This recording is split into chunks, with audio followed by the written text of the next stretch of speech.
Oke,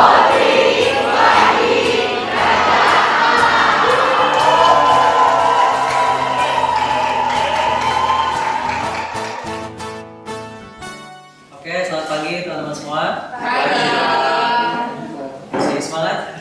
Semangat. Nah, teman-teman, ini adalah Kapita Selekta bagi si acara. Saya dikasih tema bukan sembarang IO atau event organizer. Nah, sebelum kita mulai, kita berdoa dulu ya. Mari kita berdoa. Bapa kami dalam surga, kami sungguh bersyukur Tuhan, kami boleh dilayakkan Tuhan untuk boleh melayani Engkau. Terima kasih kami telah mengalami cinta kasih Tuhan dalam kehidupan kami. Terlebih ya Tuhan karya keselamatan dari anak-Mu Tuhan Yesus Kristus yang telah boleh sungguh kami alami, dan kami sungguh bersyukur kalau Tuhan berikan kami kesempatan dan kepercayaan untuk kami boleh melayani, khususnya bagi kaum muda di Trisakti. Tuhan, sebentar kami akan sama-sama berdiskusi, sama-sama belajar, khususnya mengenai bidang si acara. Kiranya Tuhan yang boleh pimpin, berkati, pelengkapi kami ya Tuhan. Kami akan sama-sama belajar. Biarlah Tuhan Kapita Selekta hari ini boleh sungguh Tuhan menolong kami untuk kami bisa merancang satu ibadah khususnya di dalam persekutuan di Trisakti, boleh menjadi satu ibadah yang boleh memperkenankan Tuhan. Terima kasih ya Bapak, pimpinlah pada pagi hari ini. Dalam nama Tuhan Yesus kami berdoa. Amin. Oke, teman-teman, saya perkenalan diri dulu. Nah, teman-teman, nama saya Aldi Darmawan. Saya ini dari STPT 2011. Ada yang tahu STPT apa? Ini penjelas kami. Thank you. Sekarang namanya IPT kalau salah ya. Iya, IPT gitu. Ya, dulu saya kuliah di Sekolah Tinggi Pariwisata Trisakti 2011. Itu di Jakarta Selatan ya. Dan kemudian saya lulus tahun 2015. Tahun 2015 lulus, kira-kira 3 tahun saya bekerja di bidang industri kuliner. Dan kemudian memang saya dari 2013 itu merasakan panggilan Tuhan untuk studi penuh waktu sebagai hamba Tuhan. Terus sebabnya di tahun 2018 saya sekolah teologi, pergi studi untuk menjadi hamba Tuhan penuh waktu di STT Amanat Agung 2018. Ada yang tahu di mana STT Amanat Agung? Di Jakarta ya teman-teman, di Kedoya ya. Dan kemudian ini adalah istri saya namanya Berna. Dia juga dari STP Trisakti, beda satu angkatan. 2018 kami bertemu di Trisakti, pelayanan bersama gitu ya. Kami waktu itu pacaran dari tahun 2016, baru menikah tahun lalu 2023. Lumayan perjuangannya panjang ya. Terus dia juga akhirnya memang terpanggil juga menjadi hamba Tuhan. Terus sebabnya dia juga studi di Amanat Agung tahun 2019. Jadi dia selalu di bawah saya 1 tahun gitu ya. Nah teman-teman, saya dengan istri itu sekarang pelayanan di GKI Citra Garden. GKI itu adalah Gereja Kristus Yesus ya. Jadi GKI itu gereja dengan latar belakang Tionghoa dan juga teologinya adalah Reform. Ada yang dari GKI? Oke. Nah teman-teman, kita kan semua teman-teman di jurusan ini adalah si acara ya. Ya, nggak tahu teman-teman waktu ditanya si acara, teman-teman apa dalam pemikiran teman-teman si acara itu apa sih gitu? Ini tugasnya apa gitu ya? Mungkin saya pertama mau tanya, kita diskusi aja ya. Menurut teman-teman ya, di sini peran si acara itu apa sih sebenarnya? Boleh, nggak apa? Ngobrol. Peran si acara itu apa? Inti dari acara. Apa? Inti dari acara. Yang punya acara ya. Yang mengatur acara. Yang mengatur acara. Iya. Khususnya ibadah ya. Iya. Oke, thank you. Kevin mungkin membuat pusat, membuat tulisan. Tulisan itu apa? jual dan Lewat ya. Yang merancang menjalani acara itu, kayak timeline acaranya mau kayak gimana? Oke. Sip, thank you teman-teman. Nah teman-teman, makanya tadi kita dikasih tema yang menarik ya. Jadi bukan sembarang IO, karena memang teman-teman acara itu, seksi acara memang identik sama IO ya. IO itu apa? Event organizer, jadi orang-orang yang mengatur jalannya acara. Tapi betul gak sih teman-teman, kita adalah seorang IO ya? Nah teman-teman, saya mau ajak kita masuk ke dalam satu ayat. Ini kan kita si acara nih, jadi satu bidang yang memang di antara beberapa bidang yang ada di Potri ya kan, ada forum, ada kelompok kecil. Saya mau ajak kita lihat lebih besarnya dulu, big picture-nya. Nah teman-teman, kita baca sama-sama yuk Matius 28 ayat 18 sampai 20. 1, 2, 3. Yesus berkata kepadaku telah diberikan segala kuasa di surga dan di bumi. Karena itu pergilah jadilah semua bangsa muridku dan baptislah mereka dalam nama Bapa dan Anak dan Roh Kudus, dan ajarlah mereka melakukan segala sesuatu yang telah kuperintahkan kepadamu. Dan ketahuilah, aku menyertai kamu senantiasa sampai pada akhir zaman.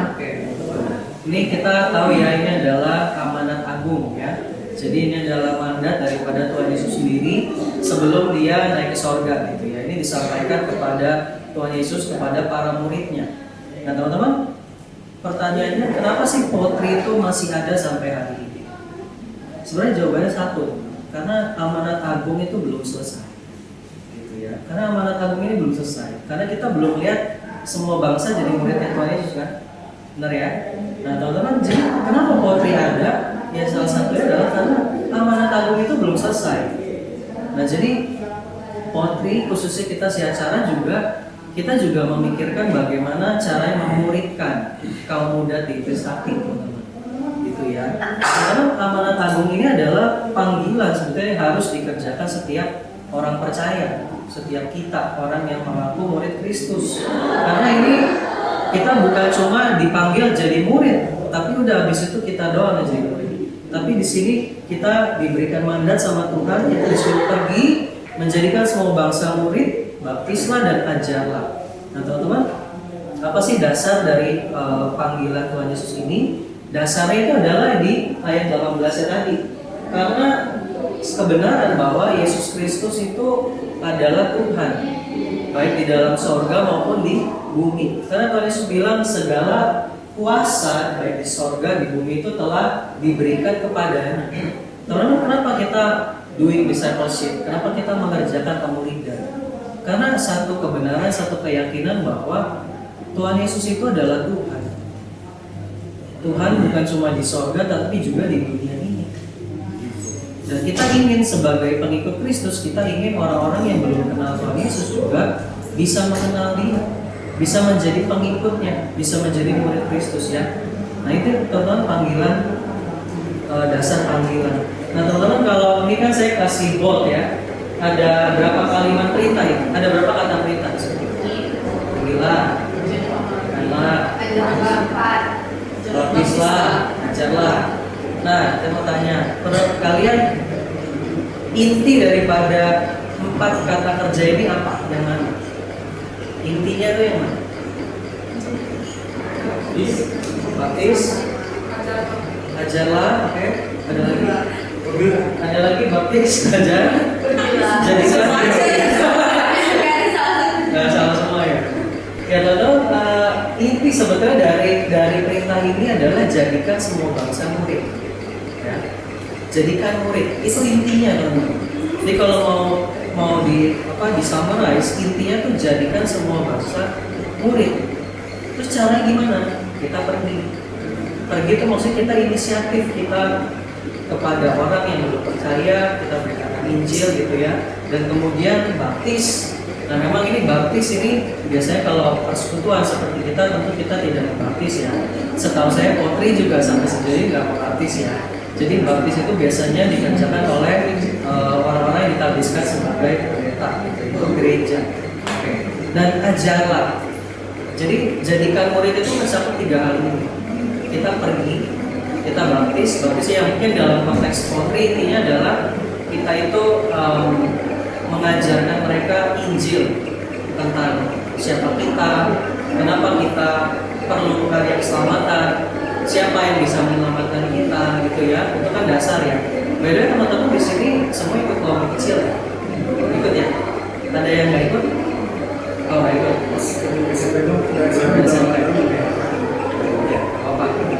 Nah teman-teman,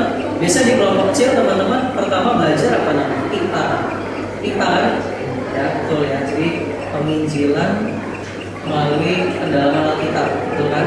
Dan di situ kan belajar tuh tentang dunia ini seperti apa sebelumnya, lalu jatuh ke dalam dosa, lalu bagaimana dunia itu dipulihkan termasuk kita dan sebagainya. Dan teman-teman juga di sini adalah ajaran. Jadi bagaimana murid itu terbentuk? Ya caranya belajar, melakukan apa yang Tuhan Yesus sudah ajarkan. Dan jaminan kita teman-teman dalam hal ini itu kita bukanlah misi yang impossible, bukan misi yang tidak mungkin. Karena kenapa? Karena di sini ada jaminan. Dibilang sini, dan ketahuilah aku menyertai kamu senantiasa sampai akhir zaman. Nah, jadi teman-teman saya mau kita lihat kita sebagai si acara, bukan sekedar kita itu melihat oh kita ini IPO ya. Teman-teman si acara dan pelayan itu lebih dari sekedar IPO dalam ibadah. Event organizer yang ngurusin tadi ibadah, dosa dan sebagainya. Teman-teman si acara itu siapa sih? Dan pelayan itu adalah rekan sekerjanya Allah. Tolong kita ini rekan sekerjanya Tuhan. Kita dipanggil Tuhan untuk kita boleh melayani di dalam konteks kampus di Trisakti. Kita ini rekan sekerjanya Allah. Tuhan panggil kita untuk melayani di Trisakti. Kita rekan sekerjanya Allah untuk ngapain? Dalam membentuk kaum muda Trisakti menjadi murid Kristus ya. Kadang kan kita Trisakti konteksnya persekutuan mahasiswa kan, kita nggak jangkau yang di binus gitu. Karena mungkin ada sendiri gitu ya kan. Berarti kan kita Trisakti. Nah teman-teman, makanya sebagai rekan sekerja Allah, teman-teman si acara dan pelayan itu perlu teman-teman jadi yang namanya fasilitator dan rekan seperjalanan bagi kaum muda Trisakti untuk menolong mereka bisa menjadi murid-murid pada di zaman ini. Apa sih maksudnya fasilitator ya? Ya teman-teman, kaum muda di Trisakti itu bukan seperti kayak semacam objek keberhasilan kita. Kita sebagai si acara mungkin kita kebanggaannya apa sih? Mungkin kita bangga karena misalnya contoh, makin ramai ini yang datang, terus kita senang, kita bangga. Ya teman-teman, kaum muda di Trisakti itu bukan objek gitu, bukan objek keberhasilan kita. Tapi mereka itu adalah sahabat, teman yang harus kita rangkul, kita jangkau. Teman-teman, apa sih fasilitator? Fasilitator itu sebetulnya adalah bisa menolong mereka untuk bisa mengalami perjumpaan pribadi yang transformatif dengan Tuhan melalui ibadah. Nah, betul, kita lingkupnya adalah ibadah. Mungkin kita nggak banyak bahas, nggak banyak masuk ke dalam kelompok kecil, tapi teman-teman kita masuknya ke dalam ibadah. Teman-teman, jadi kita lihat teman-teman kita yang di kelompok kecil itu ngapain? Mereka melakukan pemuridan. Kita acara ngapain? Sama teman-teman, kita juga melakukan pemuridan, tapi memang dalam konteks ibadah. Nah teman-teman, makanya dalam konteks ibadah kita itu kita fasilitator. Fasilitator kan berarti orang yang memfasilitasi, menolong teman-teman kita supaya bisa mengalami perjumpaan pribadi dengan Tuhan, khususnya melalui ibadah. Ya. Teman-teman, kita juga adalah rekan seperjalanan sebenarnya. Kenapa? Karena kita juga adalah murid Yesus ya. Kita sama-sama jadi murid kan. Kita bukan berarti kita jadi pengurus, kita tuh ibaratnya kayak satu level satu tingkat di atas mereka. Enggak. Kita sebenarnya sama, rekan seperjalanan. Orang yang bersama-sama terus berproses menjadi murid Kristus. Makanya si acara sebagai rekan seperjalanan itu harusnya menjadi orang yang peka dengan kebutuhan kaum muda Trisakti, khususnya merancang ibadah yang relevan dan transformatif. Teman-teman, kalau beda nggak teman-teman kalau di gereja teman-teman ya, di komisi-komisi itu beda nggak kira-kira cara mereka beribadah, ekspresi ibadahnya beda? Coba saya tanya, komisi anak sama komisi usia lanjut, ekspresi mereka beribadah itu sama atau beda? Beda. Kita merancang ibadah beda? Beda. Kenapa begitu? Karena harus sesuai Tuhan gitu ya. Kalau dia lagu sekolah minggu, mana kok apa-apa. Mungkin mereka tersinggung, kenapa? Karena mungkin kayak diperlakukan kayak anak kecil gitu. Tapi mungkin yang lagu-lagu orang tua kita masukin ke sekolah minggu, ya anaknya juga mau gitu ya. Jadi kita harus sebisa mungkin sebagai rekan sekerja kita tuh harus bisa relevan. Kita tuh mengerti, kita harus berusaha mengerti kebutuhan anak muda itu seperti apa. Tujuannya bukannya kita hanya sekedar menarik orang itu, tapi kita mau supaya mereka mengalami perjumpaan dengan Tuhan. Ya. Nah teman-teman, ini ada satu ayat lagi yang kita sama-sama pelajari. Ini true worship. Teman-teman, kita ajak untuk baca lagi ya. 1, 2, 3.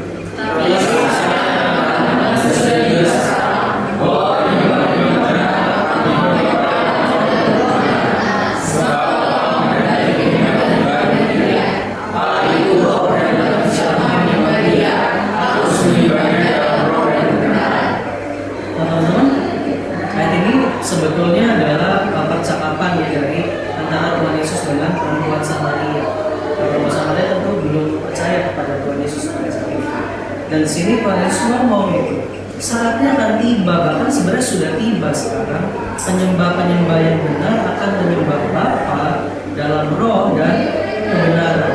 Kata-kata siapa penyembah yang benar ini? Siapa true worshiper ini? Itu. Karena kita adalah true worshiper. Nah teman-teman, ya true worshiper bukannya itu ya berhubung itu ya. Lalu kita adalah true worshiper, kita adalah penyembah yang benar. Nah teman-teman, di sini Tuhan Yesus juga kasih tahu bagaimana sebagai true worshiper worship dan surga. Gitu ya. Bagaimana sih kita sebagai penyembah yang benar menyembah Allah dengan benar, gitu ya teman-teman ya. Jadi sebagai true worshiper kita harus menyembah Bapa itu dalam roh dan kebenaran. Nah, teman-teman, roh ini secara sederhana kita bisa bilang ini adalah bicara tentang, maksudnya adalah kita menyembah mencakup seluruh aspek hidup kita, gitu ya. Teman-teman, penyembah yang benar itu menyembah Tuhan tuh gak hanya di hari Minggu doang, gak hanya di PDJ doang, di hari Jumat doang, tapi sisanya gak menyembah Tuhan. Tapi teman-teman, sebagai penyembah yang benar kita itu menyembah dalam roh, berarti seluruh aspek hidup kita itu adalah persembahan buat Tuhan. Itu maksudnya kita menyembah dalam. Nah, tapi juga dalam kebenaran. Kebenaran ini yang mencakup pengertian dan sikap yang benar dalam kita menyembah Tuhan. Gitu ya. Padahal memang faktanya, kenapa hal ini penting? Karena faktanya kita bisa jatuh dalam ibadah yang salah meskipun ibadah itu sepertinya ditujukan kepada Allah yang benar. Ya, kita menyembahnya objek ini benar, Tuhan Yesus. Tapi cara kita menyembah itu salah. Nah, berarti kan itu ibadahnya juga menjadi ibadah yang tidak berkenan. Ya. Makanya penting sekali bagi si acara dan pelayan merancang dan menjalankan ibadah yang benar di dalam roh dan kebenaran. Nanti kita akan sama-sama belajar. Nah, teman-teman ini tahu ya teman-teman yang cakupan ibadah. Yang pertama itu seperti yang di dalam Paulus bilang, seluruh kehidupan orang Kristen. Jadi cakupan ibadah kita itu ya tadi dalam roh itu maksudnya seluruh hidup kita. Ya, Paulus juga berkata, persembahkanlah hidupmu sebagai persembahan yang hidup, yang kudus dan berkenan pada Allah. Itu adalah ibadahmu yang sejati. Jadi ibadah kita sejati itu seluruh hidup kita. Dan itu cakupan yang pertama. Dan teman-teman, yang kedua ini adalah tindakan spesifik untuk menyembah Tuhan di luar dari kebaktian minggu. Ya sederhananya persekutuan. Ini seperti yang kita lakukan sekarang di Polri. Ya, kita bukan gereja, kita para church. Kita ibaratnya rekannya gereja, gitu ya, temannya gereja. Kita makanya merancang persekutuan, satu ibadah yang dirancang di luar hari Minggu. Jadi kan kita PDJ itu nggak menggantikan anak-anak muda itu akhirnya nggak ke gereja, gitu ya. Ya benar ya teman-teman. Dan juga yang ketiga, cakupan ibadah Kristen itu adalah ibadah Minggu di gereja lokal, di gereja masing-masing. Kita ini walaupun kita udah PDJ hari Rabu, terus kita masih ada doa Rabu, Jumat, terus masih ada doa Rabu, Senin ya. Nah, ada persekutuan lagi hari Senin. Terus kita nggak bisa bilang, oh ya kok gua seminggu udah 2 kali nih, minggu nggak usah kan? Nggak, karena teman-teman kita sudah tertanam di gereja lokal masing-masing. Ya, ini adalah sebenarnya ini adalah bahan yang memang saya ambil dari gereja saya di PKY, tapi saya pikir ini juga adalah hal yang prinsip yang bisa kita pelajari sama-sama. Nah teman-teman, ada 3E yang dalam ibadah Kristen. Yang satu itu esensi, ya kita pelajari 3 ini ya, nanti esensi, ekspresi, dan ekselensi. Ekselensi ini kayak keterampilan. Esensi tahu ya, esensi. Dulu di Putri itu sering banget kata esensi keluar. Esensinya apa esensinya? Nah, tapi ibadah juga mencakup ekspresi. Ada ekspresinya kan, karena kita manusia, kita berekspresi, makanya kita menyembah juga ada ekspresi. Nah kemudian ada ekselensi, itu bicara tentang keterampilan. Nah, lalu saya mau tanya lagi sama teman-teman, apa sih ibadah Kristen? Kalau teman-teman ditanya, ibadah Kristen itu apa? Coba, boleh. Apa sih ibadah Kristen? Nah, kita kan beribadah nih. Kalau menurut teman-teman, ibadah Kristen itu apa? Definisinya nanti. Bersekutu apa nih? Sama orang. Bersekutu Kumpul bersama-sama. bersama dalam iman, menyembah. Dan thank you. Saya tadi yang udah dibikin sama Mona, ibadah kayak pas keluar, bisa juga ibadah dalam kehidupan sehari-hari gitu. Ibadah. Kayak misalnya kayak kita mengasihi orang lain karena Tuhan mengasihi kita. Oke, good. Kepada yang menyembah dan meyakini bahwa Yesus Kristus itu adalah Tuhan. Ada yang menyembah dan meyakini Yesus Kristus Tuhan. Oke. Kayak sebuah kebutuhan rohani kita sebagai orang-orang yang percaya kepada Thank you. Kita akan mulai tanya pertanyaan mendasarnya, apa sih itu ibadah? Khususnya apa itu ibadah Kristen? Karena kan semua agama juga beribadah, kita juga beribadah. Lalu apa yang membedakan ibadah kita dengan ibadah agama yang lain? Nah teman-teman, memang ada kesulitan dalam mendefinisikan ibadah Kristen. Kenapa? Karena yang pertama memang Alkitab sendiri tidak memberikan definisi yang baku tentang ibadah Kristen, khususnya dalam konteks yang komunal ya. Kalau ibadah yang secara keseluruhan hidup ada, tapi yang secara komunal itu Alkitab memang nggak menyatakan dengan literal ibadah Kristen adalah ada ya. Nah teman-teman, yang kedua, teman-teman, kenapa kita sulit mendefinisikan ibadah? Karena seringkali konsep kita tentang ibadah sudah terdistorsi. Distorsi itu kira-kira mungkin kayak terganggu dengan pemahaman populer. Nah contoh gimana sih? Bisa contoh kayak gini kan, konsep ibadah kita hari ini tuh teman-teman seringkali nggak menyeluruh, nggak holistik kalau teman-teman perhatikan ya. Karena mungkin hanya mengacu kepada beberapa aspek ibadah saja. Saya teman-teman pernah kan dengar teman kita atau mungkin kita sendiri merasa bilang ibadah itu yang ngangkat teman-teman ya harus pakai full band ya. Ada yang pernah bilang kayak gitu atau ada yang pernah dengar gak? Ibadah yang flow, ibadah yang ngangkat itu harus full band, ada drumnya, keyboardnya 3 boleh kalau boleh ya, bassnya, ada drum dan sebagainya. Atau misalnya teman-teman ibadah yang ngangkat itu harus lagu-lagunya kontemporer, jangan lagu hymn lagi, jangan lagu KPPK lagi, KJ dan sebagainya, lagunya yang kontemporer. Ya ada ya teman-teman, mungkin kita terpikir seperti itu. Atau ekspresi. Jadi banyak beberapa aspek. Salah satu mungkin diperhatikan ekspresi. Ibadah yang ngangkat itu orang-orangnya harus angkat tangan semuanya. Gitu, harus angkat tangan. Kita mungkin sebagai liturgos, sebagai pembawa ibadah kadang suka merasa apa ya? Merasa tertantang untuk mengajak anak-anaknya tuh jemaat kita itu mengangkat tangan gitu. Kita merasa kalau kita sudah bisa berhasil, kita merasa itu berhasil gitu. Kita udah ajak teman-teman kita ibadah udah sampai menang gitu, udah sampai nangis, kita baru merasa itu berhasil. Nah, teman-teman, jujur memang kita harus akui bahwa seringkali konsep ibadah kita hari ini nggak holistik lagi. Kadang kita hanya mengacu kepada beberapa aspek. Contohnya tadi lirik lagu hymn atau kontemporer. Cara berekspresi menyembahnya itu seperti apa? Harus angkat tangan atau harus meriah. Dalam arti kalau misalnya ibadah itu cuma 5 orang, 4 orang, itu udah termasuk pengurus gitu misalnya, kita merasa sedih gitu. Kita merasa wah ini ibadah karena kurang meriah gitu ya. Nah teman-teman, tapi sebetulnya apa sih ibadah Kristen? Nah, ini adalah definisi yang diambil dari di dalam gereja saya.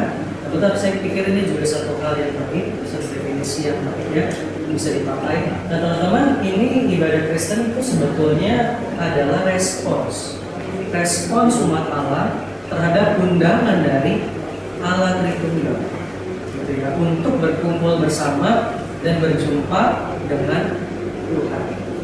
Jadi teman-teman, saya bold di situ ada 3. Yang pertama respons, yang kedua itu adalah Allah Tritunggal, yang ketiga itu adalah perjumpaan, kira-kira bisa.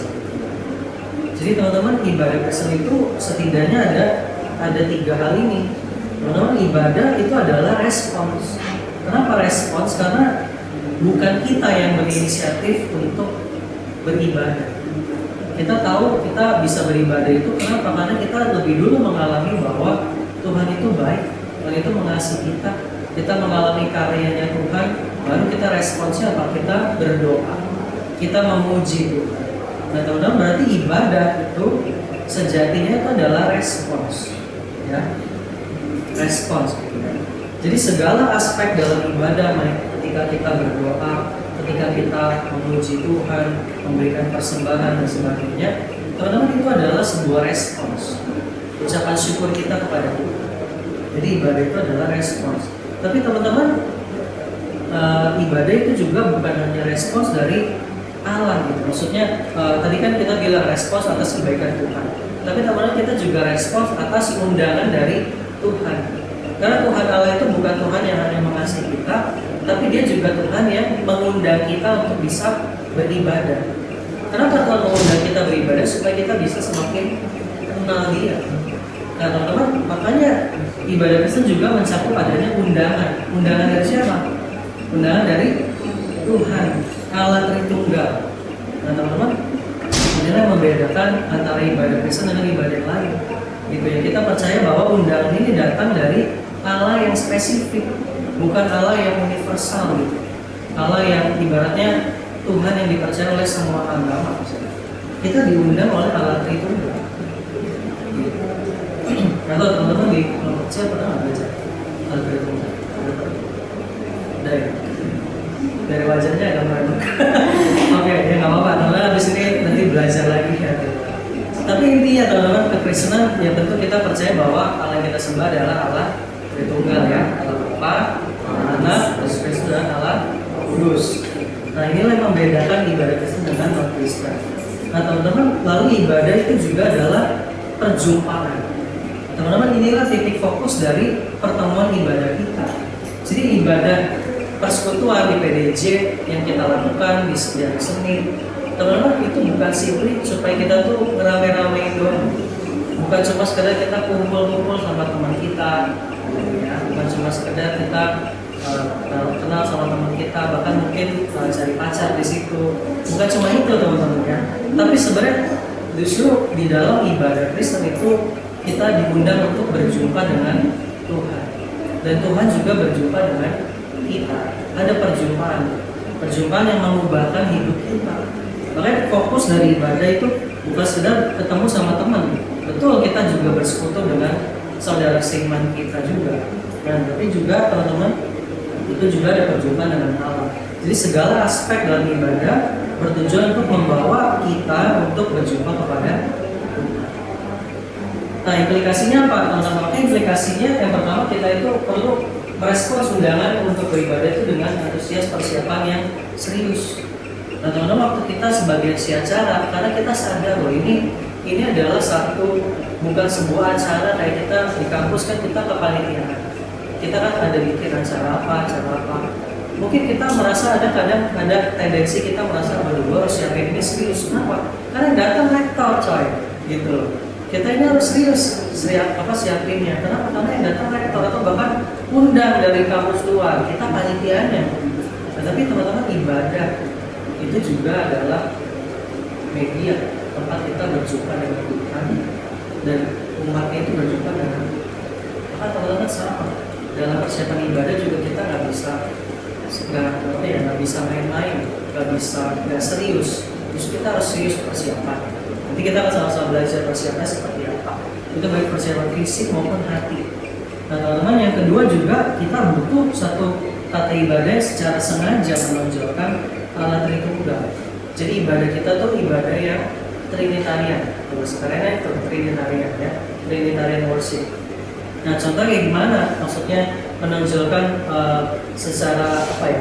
Secara sengaja Allah Tritunggal. Misal, contoh kita liturgos, Rantalaya. Udah teman-teman, saya biasakan untuk kita bilang itu liturgos. Kenapa? Karena kan kita bilangnya MC ya. Buat saya pribadi teman-teman, itu kan MC itu kan singkatnya aja Master of Ceremony. Dalam ibadah itu yang master itu bukan kita, tapi kita itu sebenarnya liturgos, Rantalaya. Makanya saya biasakan diri saya untuk bilangnya liturgis atau liturgos. Saya nggak biasakan untuk bicara MC karena MC itu kan Master of Ceremony dan kita bukan Master MC. Nah teman-teman, contohnya gimana? Maksudnya tadi kata ibadah yang secara sengaja menonjolkan Allah Tritunggal. Teman-teman, sebenarnya contohnya dalam doa. Karena teman-teman waktu jadi liturgos, teman-teman siapin gak kalimat doa? Atau langsung? Tapi teman-teman mungkin teman-teman bisa biasakan contoh gini. Dalam doa teman-teman munculkan tuh pribadi-pribadi Allah Tritunggal. Contohnya gimana? Misal ya, sederhana aja. Bapa kami yang di dalam surga, dan itu kan ada Bapa ya. Kami bersyukur atas kasih-Mu, khususnya yang kami alami di dalam Tuhan Yesus. Nah, ada pribadi gua kan? Ya. Hari ini kami mau beribadah. Kiranya Roh Kudus menolong kami supaya kami bisa mengerti dan menjadi pelaku firman. Ya kan? Adalah Tritunggal sih. Itu doa yang sederhana. Atau misalnya di dalam kalimat pengantar kita nih sebagai liturgis ya, sebagai liturgos. Misalnya kita bilang di awal, di pujian awal, teman-teman, Allah Bapa itu adalah Allah yang baik. Mari kita memuji Dia. Nanti lalu di dalam pengakuan dosa, misalnya kita mau bawa aspek Tuhan Yesus. Teman-teman, mari kita datang kepada Tuhan Yesus karena Tuhan Yesuslah yang mengakui dosa kita. Misalnya contoh lagi sebelum firman kita bilang, teman-teman, sebenarnya kita akan mendengarkan firman Tuhan. Mari kita minta Roh Kudus untuk menolong kita supaya kita bisa mengerti firman Tuhan. Dan juga ya tata ibadah itu ya nanti kita akan sama pelajari tata ibadah itu seperti apa. Nah teman-teman, yang ketiga juga kita perlu memastikan agar ibadah kita itu dapat memfasilitasi para penyembah untuk dijumpai dan berjumpa dengan Tuhan. Contohnya seperti apa?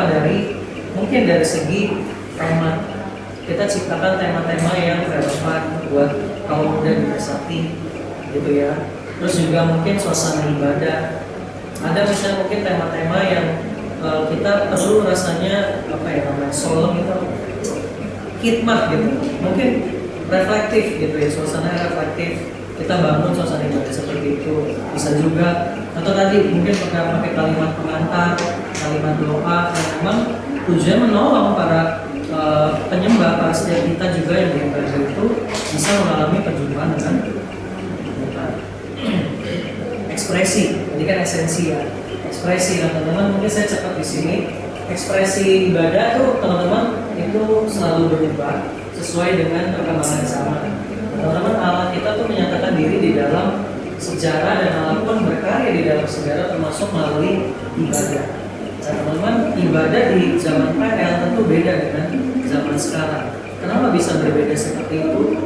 Ya karena memang zamannya berubah. Ada budaya di sini, tetapi pasti ada satu esensi yang selalu ada. Kalau saya minimal lihat tadi definisi ibadah yang tadi, adanya respons. Selalu di PL itu juga ibadah sama, itu adalah respons kepada Allah Tritunggal. Tapi memang di PL tentu kita belum dinyatakan nih pada saat itu Allah itu Tritunggal mungkin. Dan juga apa yang tadi ketiga itu adalah perjumpaan. Ibadah itu sama tetap baik di dalam PL, PB sampai sekarang itu it's all about encountering with God. Kita berjumpa ya. Nah, jadi teman-teman, ekspresi ibadah setiap zaman ada perbedaan dan perkembangan. Ekspresi ibadah nggak bisa dilepaskan dari budaya pada masanya. Jadi saya cepat aja. Karena ibadah Kristen tuh dari masa ke masa tuh ada perubahan dan perkembangan. Abad pertama 1-5 itu namanya bapak-bapak gereja. Itu sudah ada sejenis bentuk-bentuk dasar gitu, dari pertemuan ibadah Kristen. Jadi waktu Kristen masih agama yang baru sekali, sampai abad ke-5, abad 500-an, 600-an, itu ekspresi ibadah atau mengibadah itu baru mulai dibentuk, gitu ya.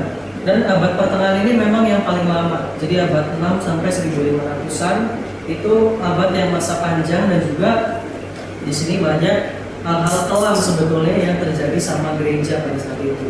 Dan salah satunya itu di sini juga di masa-masa ini ada banyak kemunduran di dalam ibadah. Salah satunya itu memang berkurangnya, bisa contoh partisipasi umat dalam perjamuan kudus, atau juga masalah di sini adalah porsi firman Tuhan, porsi khotbah dalam kebaktian itu semakin kurang diperhatikan. Dan ini terjadi di dalam abad pertengahan medieval. Nah, teman-teman, terus juga kita tahu tuh ya, kita mungkin sering dengar dari abad reformasi. Nah, abad reformasi itu salah satu hal yang membangkitkan kembali esensinya ibadah Kristen.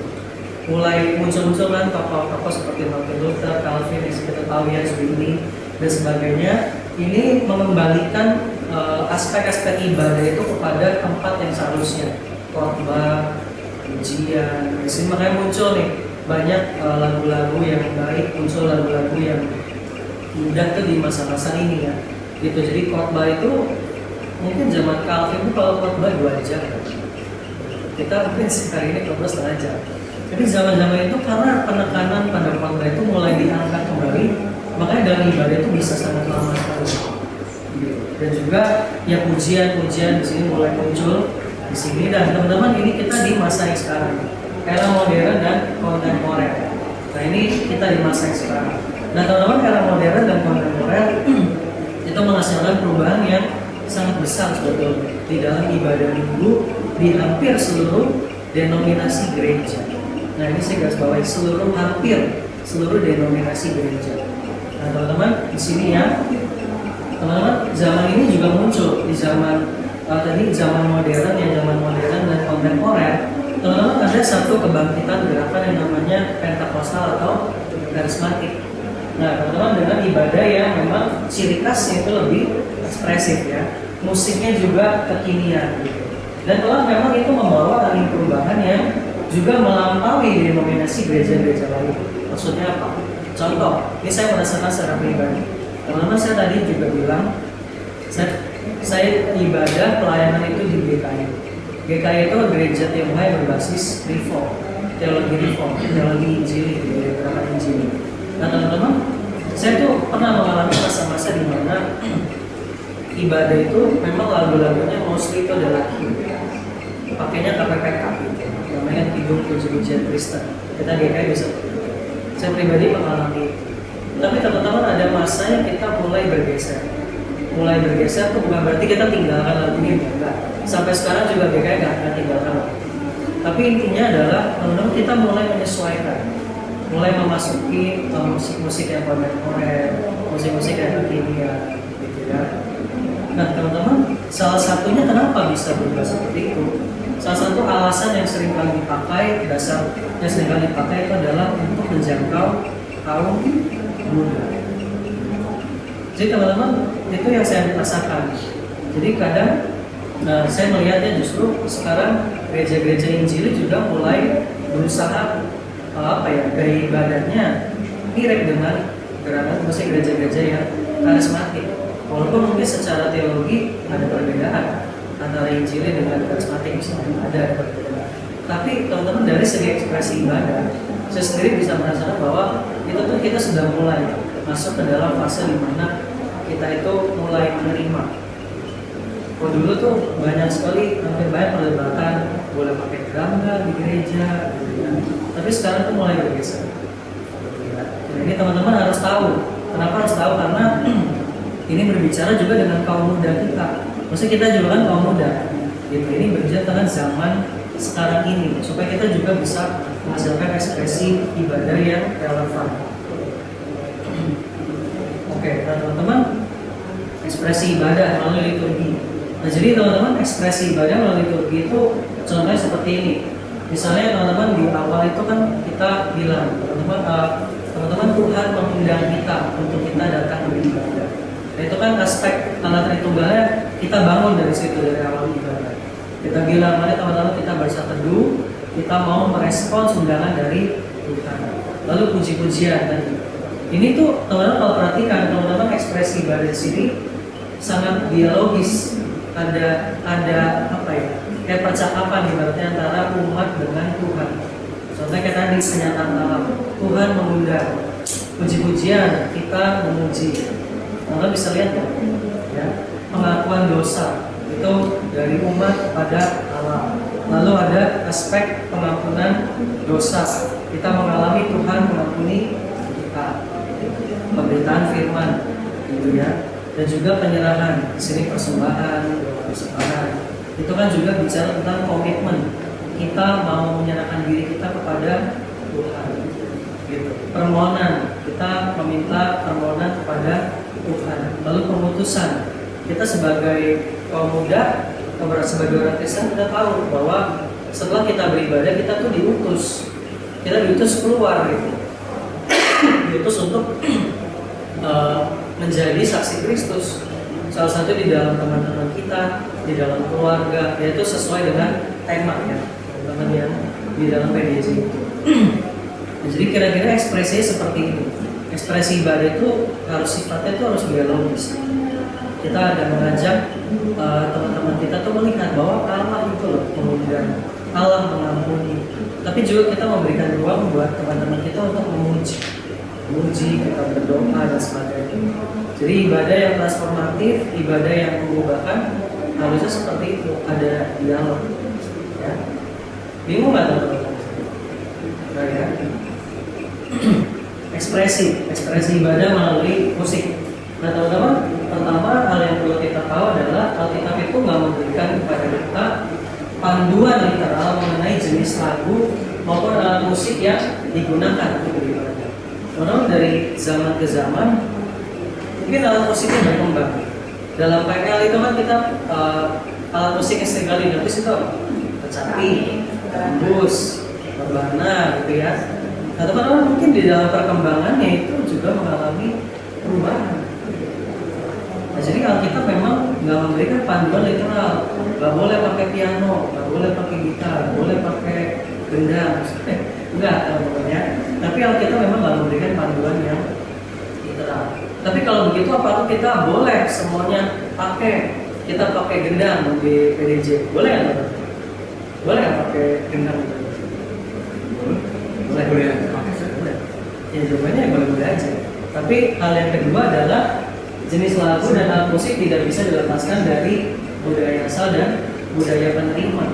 Nah teman-teman, tentu kita bisa contoh ya. Setahu saya juga ada gereja yang pakai musik dangdut. Maksudnya genrenya tuh genre dangdut.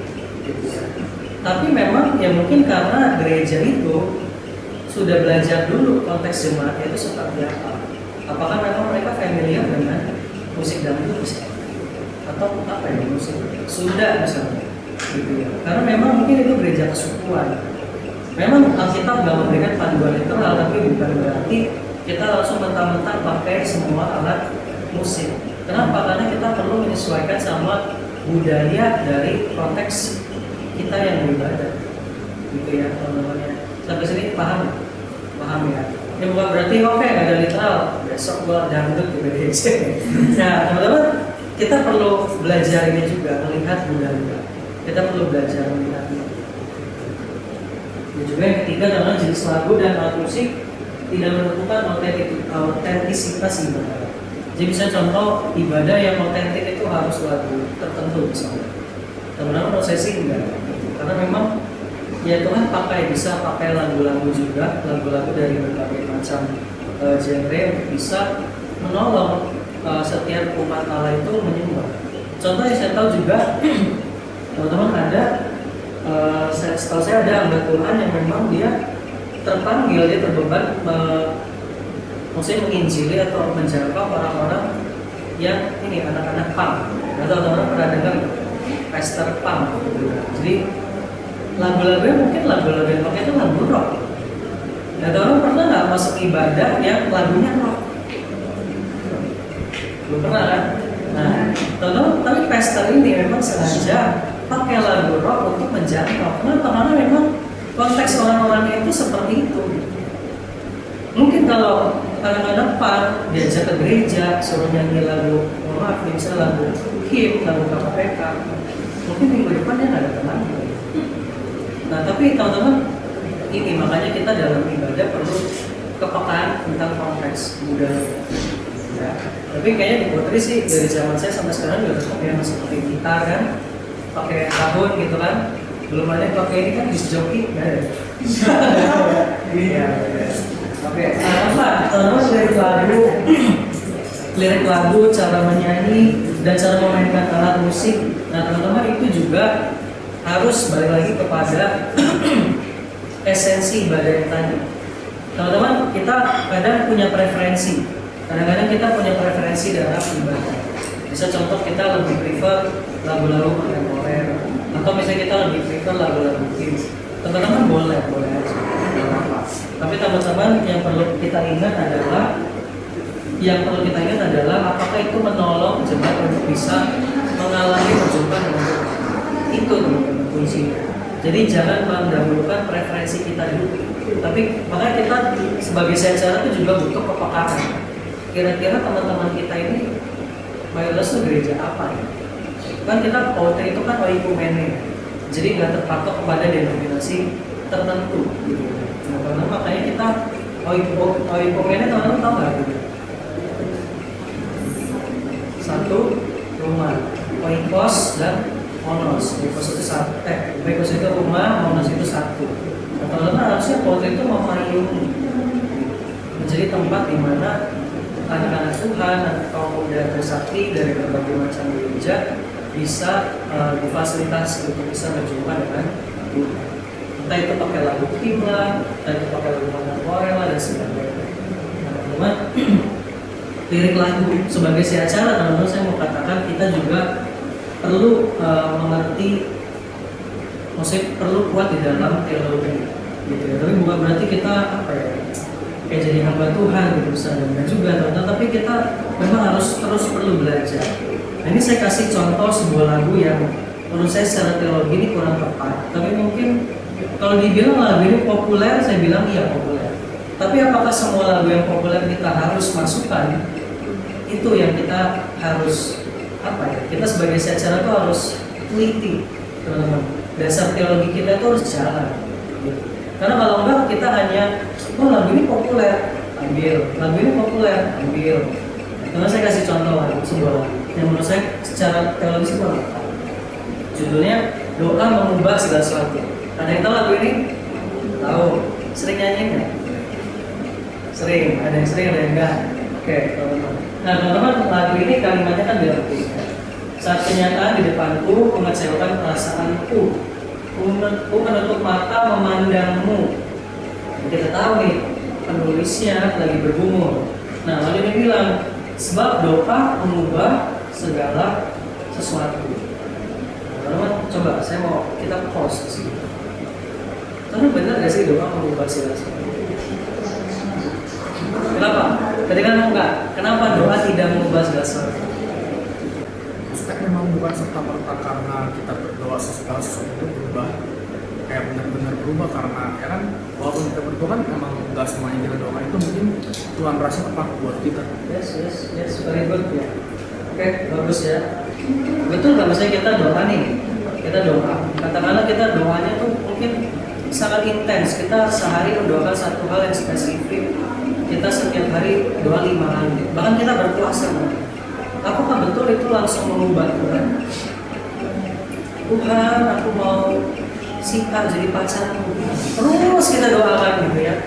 Apakah serta-merta langsung berubah? Tidak. Atau misalnya kita doa, Tuhan saya mau kaya, minggu depan tolong kasih satu M. Terus kita dalam 7 hari kita kerjanya berdoa dan berpuasa di kos kita, di kamar kita. Apakah kita langsung dapat? Oh, kurang lama, jangan seminggu, 40 hari. Kan nggak gitu juga ya, teman-teman. Berarti kan doa itu tidak mengubah segala sesuatu. Jadi ini juga secara pemahaman teologis doanya kurang tepat. Kayak doa tuh ibaratnya kita pakai sebagai alat mengubah Tuhan. Padahal kan doa nggak seperti itu ya, teman-teman. Doa kan sebenarnya komunikasi. Justru sebenarnya lebih tepatnya doa itu sebagai tempat di mana kita yang menyesuaikan kehendak Tuhan dengan kehendak kita. Nah, maksud kebalik, kita menyesuaikan kehendak Tuhan dengan kehendak kita. Maksudnya kehendak Tuhan yang boleh kita jadikan di dalam kehidupan kita. Nah, tapi di sini kalimatnya, misalnya ada yang bilang, tapi kan betul tuh di Yakobus kan ada kalimatnya. Doa orang benar bila didoakan dengan yakin besar kuasanya. Coba teman-teman cek Yakobus ada loh. Nah, dasarnya dia pakai ini. Nah, tapi kira-kira teman-teman gimana? Doa orang benar bila didoakan dengan yakin besar kuasanya. Nah, teman-teman saya mau katakan betul di Yakobus itu ada kalimat seperti itu. Tapi teman-teman dalam bahasa aslinya itu sebetulnya bukan itu artinya. Gitu. Jadi sebenarnya kalau misalnya dalam bahasa aslinya kira-kira ngomongnya begini, doa orang benar bila didoakan itu besar kuasanya atau efektif. Doa orang benar bila didoakan itu efektif. Nah, ngerti nggak maksudnya? Efektif kenapa? Karena doa orang benar ini kan kehendak Tuhan ya, kehendak Allah. Doa orang benar kira-kira berdoa sesuai kehendak diri dia atau kehendak Tuhan. Ketika orang benar berdoa, dia meminta kehendak Tuhan yang jadi dan kehendak Tuhan yang jadi nggak? Jadi efektif ya? Efektif. Gitu kira-kira ya. Nah, jadi teman-teman sebagai siasat betul-betul perlu apa ya? Terus belajar, terus kritis juga di dalam lagu-lagu gitu. Apakah benar nih? Karena memang kita di awal itu karena namanya musik ya, kita tuh tersentuh dulu di hati kita. Musik itu kadang seperti itu. Musik itu wah, gila, musiknya enak nih, lagunya enak, aransemennya enak. Tapi mungkin secara teologis belum tentu tepat. Gitu. Jadi teman-teman makanya perlu kepekaan, perlu kritis gitu ya di dalam misalnya pelayan pilih lagu, kita perlu lihat juga cek benar nggak ya, ada yang oke, mestinya ada yang salah nggak ya, seperti itu. Kalau memangnya ada yang salah, kita kasih pengertian kepada pelayan. Kayaknya lagu ini kurang tepat deh karena begini-begini. Boleh kan kita ganti lagu gitu ya? Oke? Sampai sini ada yang mau tanya? Kayak? Oh, silakan. Kalau misalnya kan ada lirik yang benar, ada lirik yang salah, ada lirik yang benar, ya yang kurang tepat. Boleh nggak sih kita pakainya yang tepat aja, tapi yang kurang tepatnya kita potong? Misalnya medley lagu gitu, di medley lagunya, terus cuma dipakai refnya doang, tapi refnya itu yang benar gitu. Boleh nggak sih kira-kira? Oh, refnya doang gitu ya? Mana ya?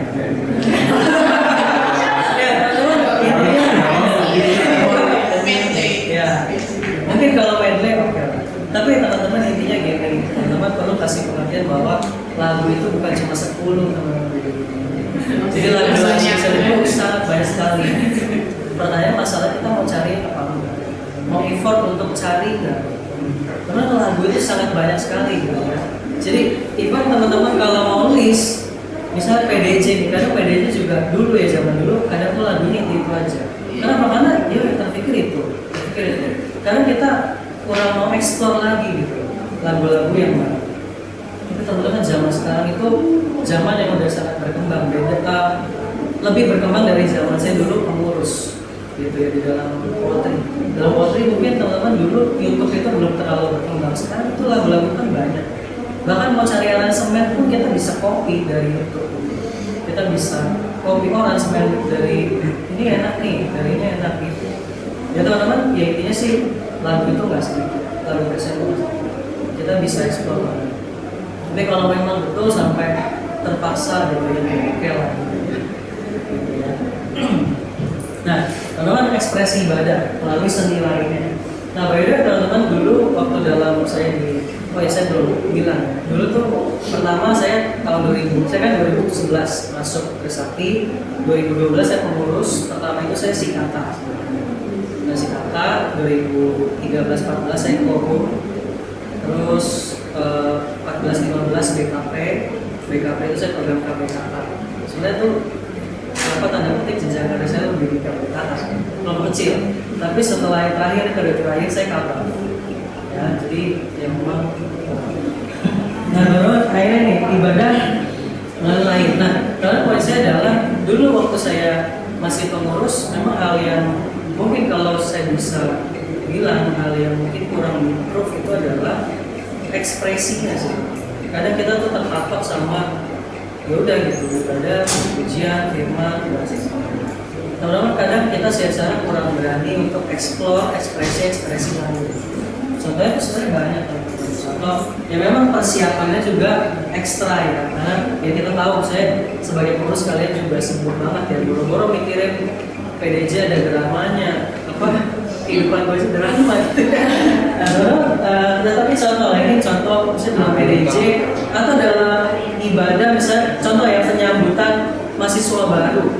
Nah teman-teman coba deh buat ibadah yang kreatif, ibadah yang membuat anak-anak muda itu ekspresinya tuh tersalurkan. Contoh misalnya kayak drama tarian, boleh nggak sih teman-teman di PDJ ada tari-tarian, boleh nggak bisa di PPMB penyambutan mahasiswa baru ada tarian, boleh aja gitu ya, seni visual, video klip gitu ya, dekorasi selama yang memenuhi tadi esensi ibadah itu. Jadi bisa lah di PPMB misalnya daripada full ibadah puji-pujian, firman puji-pujian lagi udah selesai. Mungkin juga bisa dramanya apa tentang misalnya pergumulan mahasiswa baru nih, apa sih pergumulannya bisa tampilkan di drama itu, kira-kira gitu teman-teman, contoh aja. Nah kita masuk ke ekselensi. Nah karena ekselensi ya ibadah yang relevan dan normatif itu tentu gak bisa dilepaskan dari ekselensi atau keterampilan dari para pengurus dan tenaga lain dalam merancang dan menjalankan ibadah. Teman-teman gak bisa kita hanya berdasarkan pokoknya gue punya niat, yang penting niat, tapi kita sendiri nggak mau terus excel diri kita, terus improve diri kita gitu. Atau misalnya contoh teman-teman, ada nih anak baru misalnya, dia rindu banget, bang, saya rindu banget bang mau melayani, saya mau melayani pemusik bang, tapi saya nggak bisa main gitar.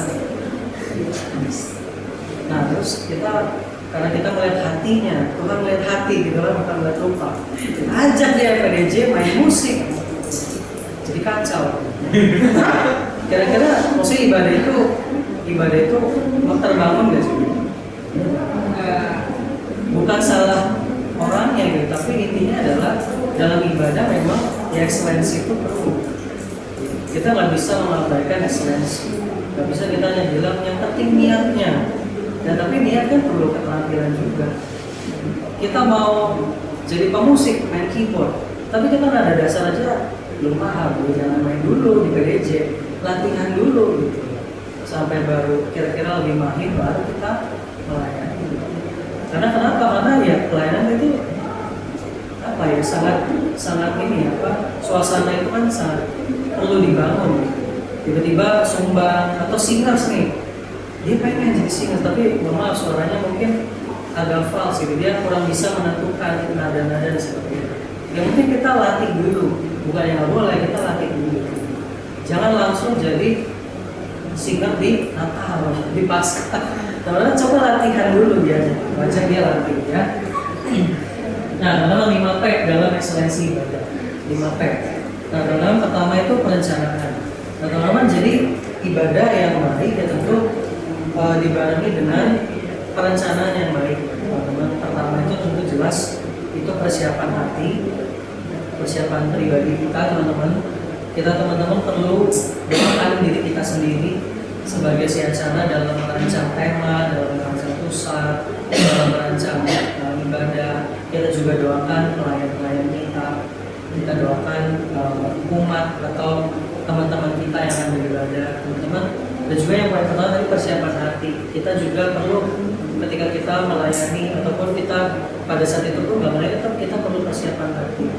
Teman-teman nggak tahu seberapa baik teman-teman yang hari Jumat, teman-teman tuh hari Kamisnya teringat minimal doa. Tuhan besok PDJ, Tuhan tolong pimpin, berkati saya Tuhan, walaupun saya belum pelayanan, walaupun besok saya nggak mau pelayanan, tapi Tuhan kira persiapkan saya. Atau teman-teman saudara banyak cara yang masih doain PDJ.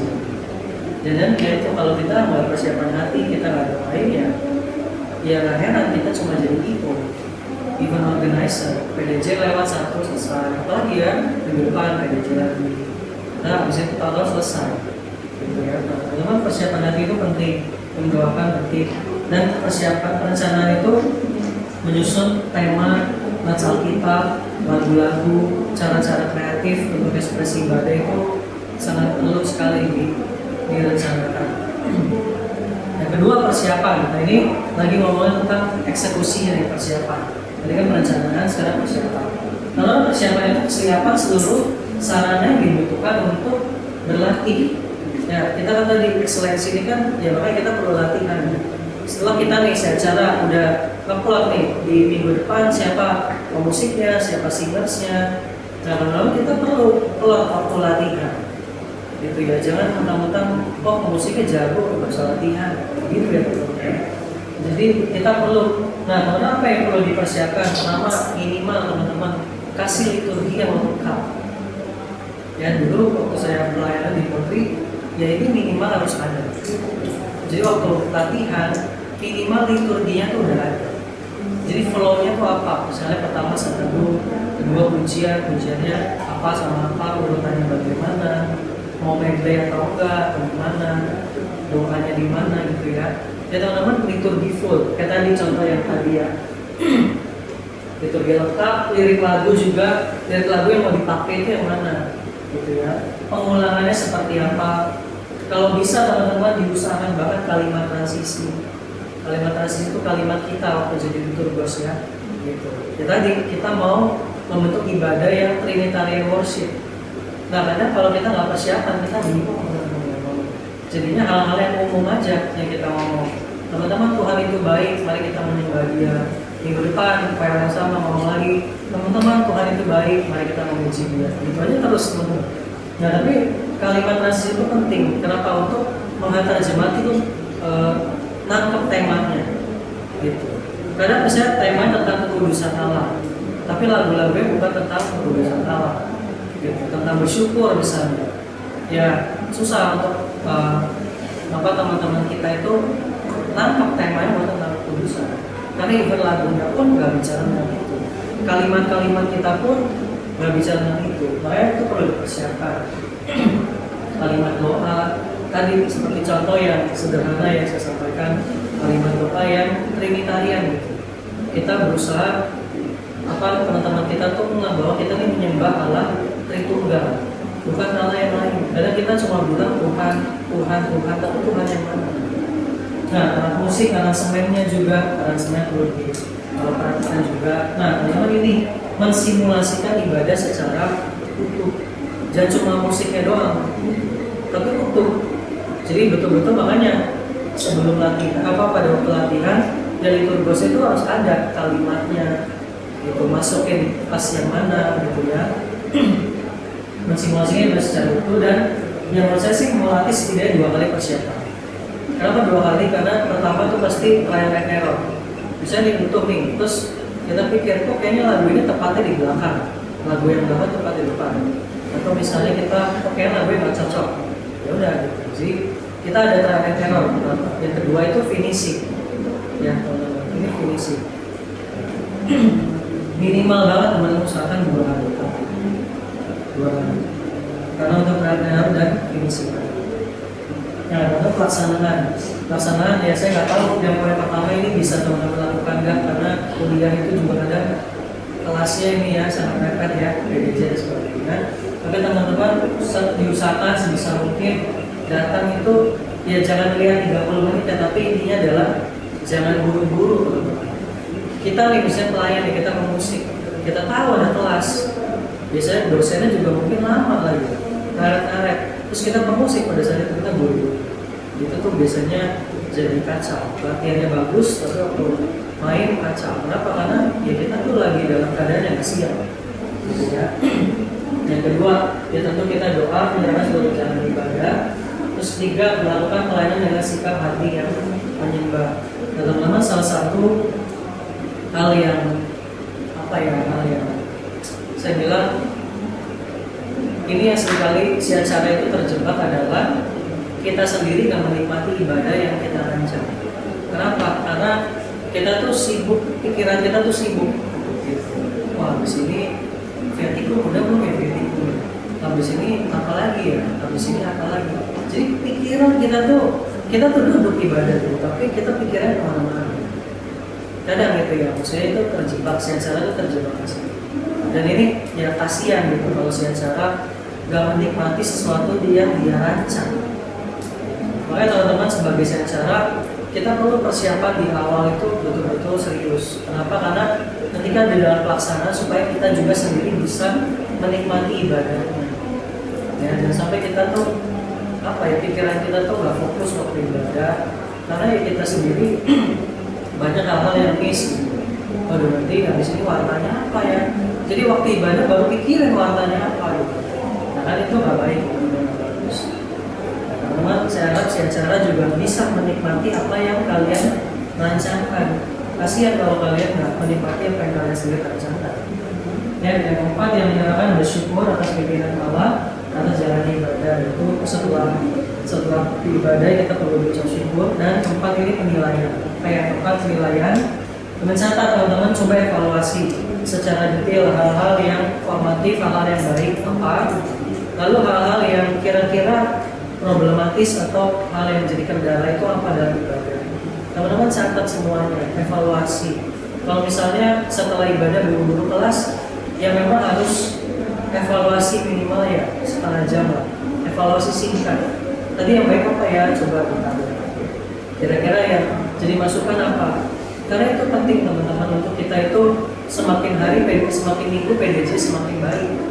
Kalau nggak dievaluasi ya PDJ kita nggak tahu apa yang baiknya apa, hal yang perlu kita perbaiki apa. Dan juga kedua, yang membagikan hasil penilaian kepada pengurus. Nah teman-teman kan rapat juga kan sama pengurus ya. Teman-teman bagikan di situ, ibadah PDJ kemarin hal yang baiknya ini, hal yang kurangnya ini, itu hal yang kita mau perbaiki, untuk misalnya hal yang kita mau tangani setelahnya apa. Dan teman-teman bisa share ke pengurus. Lalu ketiga, menindaklanjuti ke dalam teknisnya. Oke? Ada yang bingung? Nah ya. Nah, 5 ini pendidikan. Jadi ekselensi yang impact yang lainnya pendidikan. Teman-teman tadi karena berhubungan dengan keterampilan. Karena keterampilan itu harus terus diimprove. Makanya teman-teman kita itu perlu secara perlu pikirin bukan cuma PDJ, tapi kita juga perlu pikirin gimana caranya kita itu membina diri kita dan membina para pelayan kita. Gitu ya. Bagi secara, bagi pelayan, bahkan setiap anggota jurusan. Misalnya teman-teman bisa bikin pembinaan-pembinaan yang sifatnya teologis. Bisa contoh kayak tadi nih, misalnya teman-teman lihat di dalam persekutuan di Polri itu kayaknya lagi hangat nih perbicaraan tentang musik him, lagu him, lagu kontemporer. Mungkin teman-teman bisa bikin mini seminar atau seminar kayak terlalu serius gitu. Tapi ya teman-teman bisa ini nanti pikirkan lebih lanjut, intinya itu pembinaan. Jadi itu pembinaan teologis. Jadi sebenarnya benar tuh yang mana, apakah him atau kontemporer, apakah bisa dipakai dua-duanya. Itu memberikan pendidikan kepada kita, secara kepada pelayan, membukakan wawasan baru. Ataupun yang praktis kayak tadi misalnya, bang saya ini mau jadi pemusik bang, tapi saya belum ngerti kunci. Nah momen itulah dia harus ikut, dia dilatih misalnya. Ya, tapi juga pembinaan yang praktis ini kan juga kadang berjenjang ya. Kadang kalau misalnya orang yang baru nol ikut latihan bareng sama orang yang berbeda dasar juga, itu kadang kan kecepatannya pasti beda ya. Jadi perlu pikirin ini pembinaannya untuk yang baru betul-betul masih nol atau yang memang sudah ada dasar untuk diimprove. Ya teman-teman ya, jadi 5P yang tadi ya. Pertama ini perencanaan dari menyusun tema dan sebagainya, persiapan di dalam latihan khususnya ya, terus pelaksanaan itu di dalam PDJ sendiri, penilaian itu setelah PDJ-nya, yang kelima itu pendidikan, ya pembinaan setelah itu. Oke, tidak masuk lagi ya. Dan teman-teman penyusunan tema, mungkin ini yang teman-teman bingung ya sebagai cara gitu. Gimana ya itu menyusun tema? Nah teman-teman contoh ya, penyusunan tema yang persekutuan yang baik itu setidaknya meliputi beberapa hal ini. Ini tentu ada banyak, tapi saya ringkas jadi 4 aja. Pertama, teman-teman, tema dan juga alur urusan itu tentu jelas harus sesuai dengan kebenaran firman Tuhan.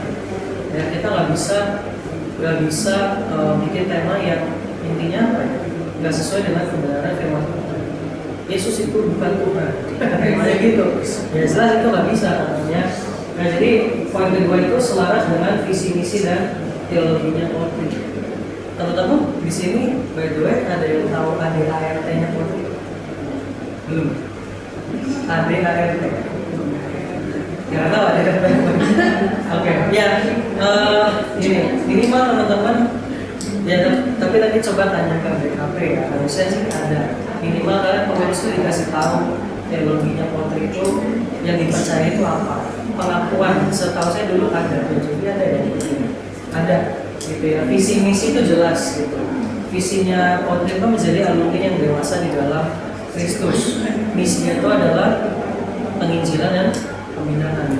Ya, jadi ya teman-teman harus selaras dengan visi misi dan teologinya Polri.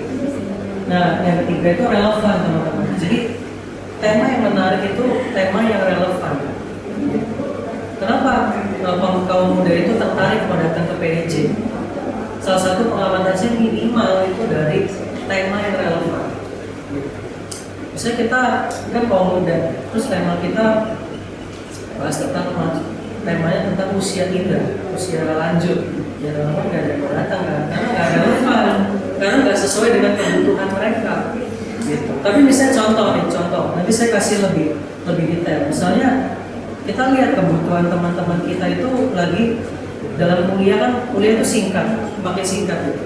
Dan kayaknya tuh ada banyak tuntutan untuk berkarir. Setelah ini gue gimana? Teman-teman bisa nggak kita bikin tema-tema PDJ tentang karir? Bisa. Ya, jadi tema itu nggak harus yang selalu apa ya, doktrinal gitu. Misalnya contoh, kita kan temanya tuh dosa gitu. Ya teman-teman mungkin anak muda zaman sekarang kayak kurang tertarik gitu. Mungkin kita sendiri kalau bukan si acara kita nggak tahu juga gitu. Karena kita udah tahu apa bisa ngapain tentang dosa gitu ya. Tapi nanti teman-teman coba saya kasih contoh beberapa. Yang keempat itu memiliki alur yang jelas. Jadi harus ada alur gitu. Harus ada alur yang jelas. Kenapa ini yang pertama, kenapa ini yang kedua, kenapa ini yang terakhir, dan ini bukan pertama sebagainya. Nah, ini biasanya model yang memang yang dari dulu yang saya juga dulu pelajari itu yang klasik itu ini meta narasi Alkitab, ya. CFRC. Kenapa ada yang menghela nafas? Udah pusing ada CFRC lagi. Ya. Mbak ini ya, teman-teman by the way ini sharing sedikit ya. Dulu saya bikin tulisan itu juga mati-matian. Betul saya itu bikin tulisan itu mati-matian. Dulu bahkan si kakaknya itu juga ikut diajak rapat tulisan. Dulu kenapa saya nggak protes juga bingung kenapa saya nggak protes dulu. Terus si kakak suruh bikin tulisan.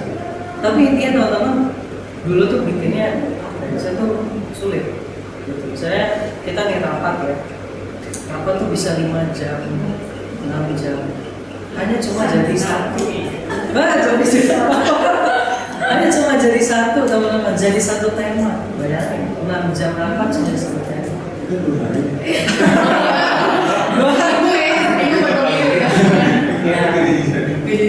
Nggak jadi. Tapi pernah lah kita rapat tuh satu, pokoknya rapat yang paling panjang. Ya, dan menghabiskan uang jajan juga sih.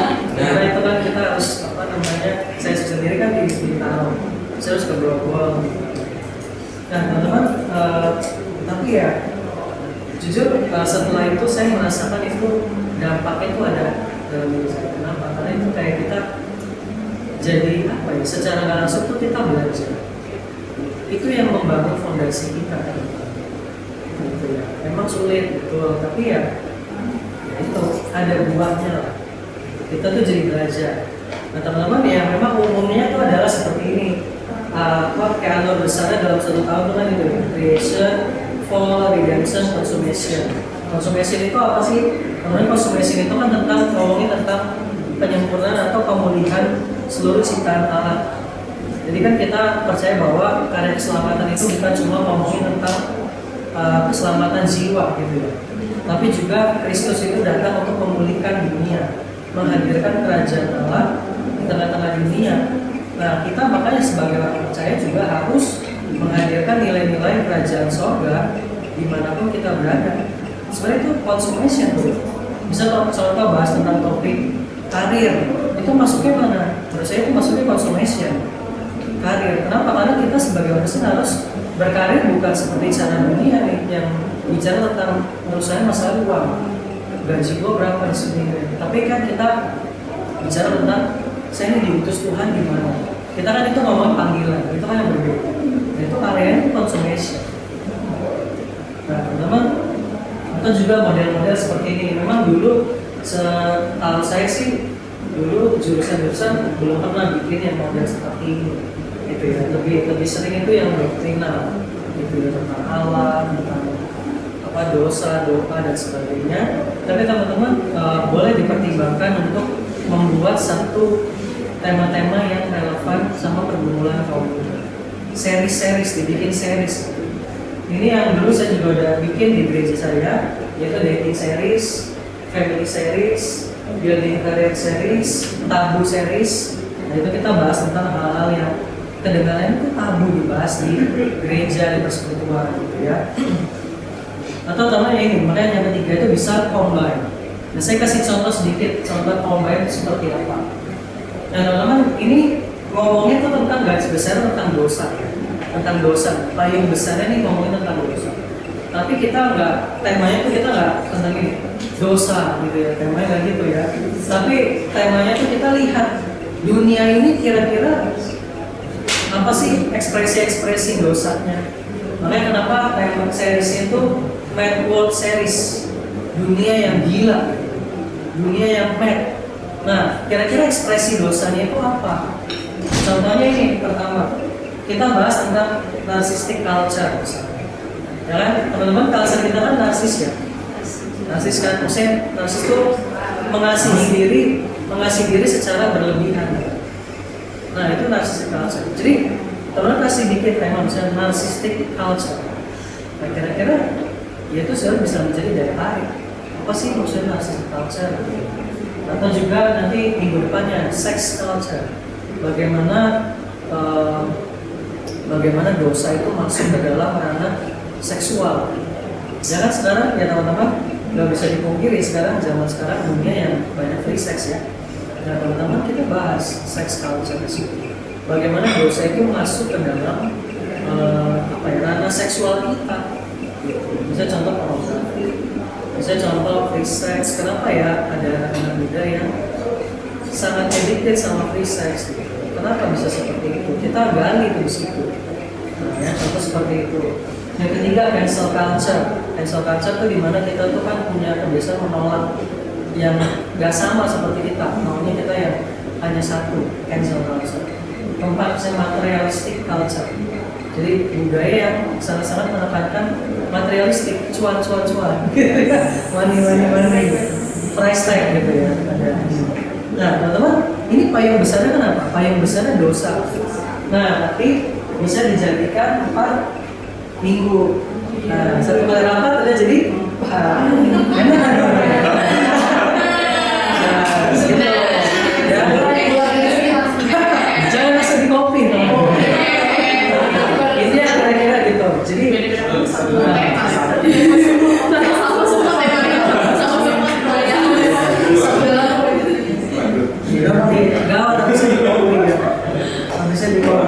nah ini deskripsinya, bisa contoh dating series punya kita kan anak muda di pacaran. Bisa contoh deskripsinya, topik besarnya masa muda seringkali tidak dapat dilepaskan dari masa dekat dengan menjadi satu yang pacaran. Karena itu penting bagi kaum muda untuk dilengkapi tentang apa yang firman Tuhan ajarkan dalam mempersiapkan diri membangun hubungan yang serius dengan lawan jenis. Nah ini relate gak sama anak muda? Untuk pacaran, saya dulu punya pengamatan khusus. Kalau tema PDJ ngomongin pacaran itu lebih lama. Lebih lama. Nah, apa aja yang dibahas? Misalnya contoh kayak gini. singleness or marriage gitu ya. Jadi teman-teman kita perlu juga bahas apa sih itu singleness, lalu apa sih marriage. Karena kan berpacaran itu kan visinya harus kepada pernikahan kan, gitu ya. Jadi teman-teman perlu dibukain visi pernikahan. Kejauhan nggak kok di visi pernikahan, enggak menurut saya. Karena pacaran itu sih tujuannya ya pernikahan kan, bukan cuma main-main kan. Masa kalian mau jadi mainan? Ya, makanya pemuda dibukakan tentang panggilan Tuhan revelasi selibat. Selibat tahu ya singleness. Atau sebenarnya singleness itu bukan cuma bicara selibat sih, tapi singleness juga kita ini juga sama singleness. Tapi saya enggak ya, saya udah married. Even teman-teman berpacaran pun sebetulnya itu tuh masih di dalam tahap single. Jangan GR, gue single, enggak, gue udah pacaran belum teman-teman ya. Jangan terlalu buru-buru, karena pacaran itu tuh single. Ya, jadi itu tuh dalam masa tahap perkenalan, ya pendekatan ya. Nah terus yang kedua PDKT momen misalnya ya. Jadi dikasih tahu kira-kira apa sih hal yang perlu, misalnya pemuda dibukakan pengertian masa pendekatan sebelum pacaran. Pemuda bisa melakukan pendekatan yang baik dalam tahap perkenalan gitu ya. Jadi nggak langsung gue kayak suka deh sama lo jadi pacar gue gitu. Nah teman-teman kita diperlengkapi sebagai anak muda. Kira-kira kalau cowok nih misalnya suka dengan lawan jenis, kita tuh seperti apa yang harus dibahas? Atau sebagai wanita kira-kira misalnya kita tahu ada cowok yang suka sama kita tuh sikapnya seperti apa gitu ya teman-teman ya. Dan juga ada second dating, ini kan udah ngomongin tentang pacarannya. Pacaran ini kan beralur ya teman-teman ya, single, ya kan, marriage, PDKT, pacaran ya. Jadi balik pacaran dulu baru PDKT gitu. Nah, second dating, jadi pemuda itu diperlengkapi mengenai bagaimana caranya menjaga kekudusan dalam berpacaran. Yang keempat, Tuhan nomor satu kita ya. Tema-tema yang eye-catching teman-teman. Jadi Tuhan nomor satu, kita yang bersama. Jadi membuahkan pandangan kalau kita mengenai pernikahan dengan orang yang berbeda keyakinan. Ya, pemuda didorong untuk mencari pasangan yang sepadan. Gitu ya, teman-teman ya. Jadi serius. Nah, teman-teman bisa contoh lagi. Tabu saya kasih contoh cepat ya.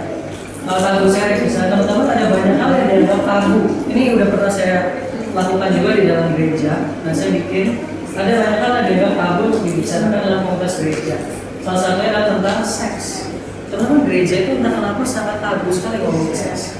Padahal teman-teman di luar mungkin kita ngomongin seks, ya. Gitu. Tapi kenapa kita tuh tabu gitu? Nah, saya ngomongin tentang seks, kayaknya tuh dosa gitu. Kalau seks bukan dosa, seksualitas itu sebenarnya identitas kita juga. Nah, kita lihat seks dan seksualitas. Padahal teman-teman sini kita lihat ya, seks dan seksualitas itu diciptakan Tuhan baik adanya, baik teman-teman. Itu sebabnya seri-seri membukakan kepada kaum muda mengenai topik seks dan seksualitas. Ya, teman-teman tahu nggak beda seks dan seksualitas?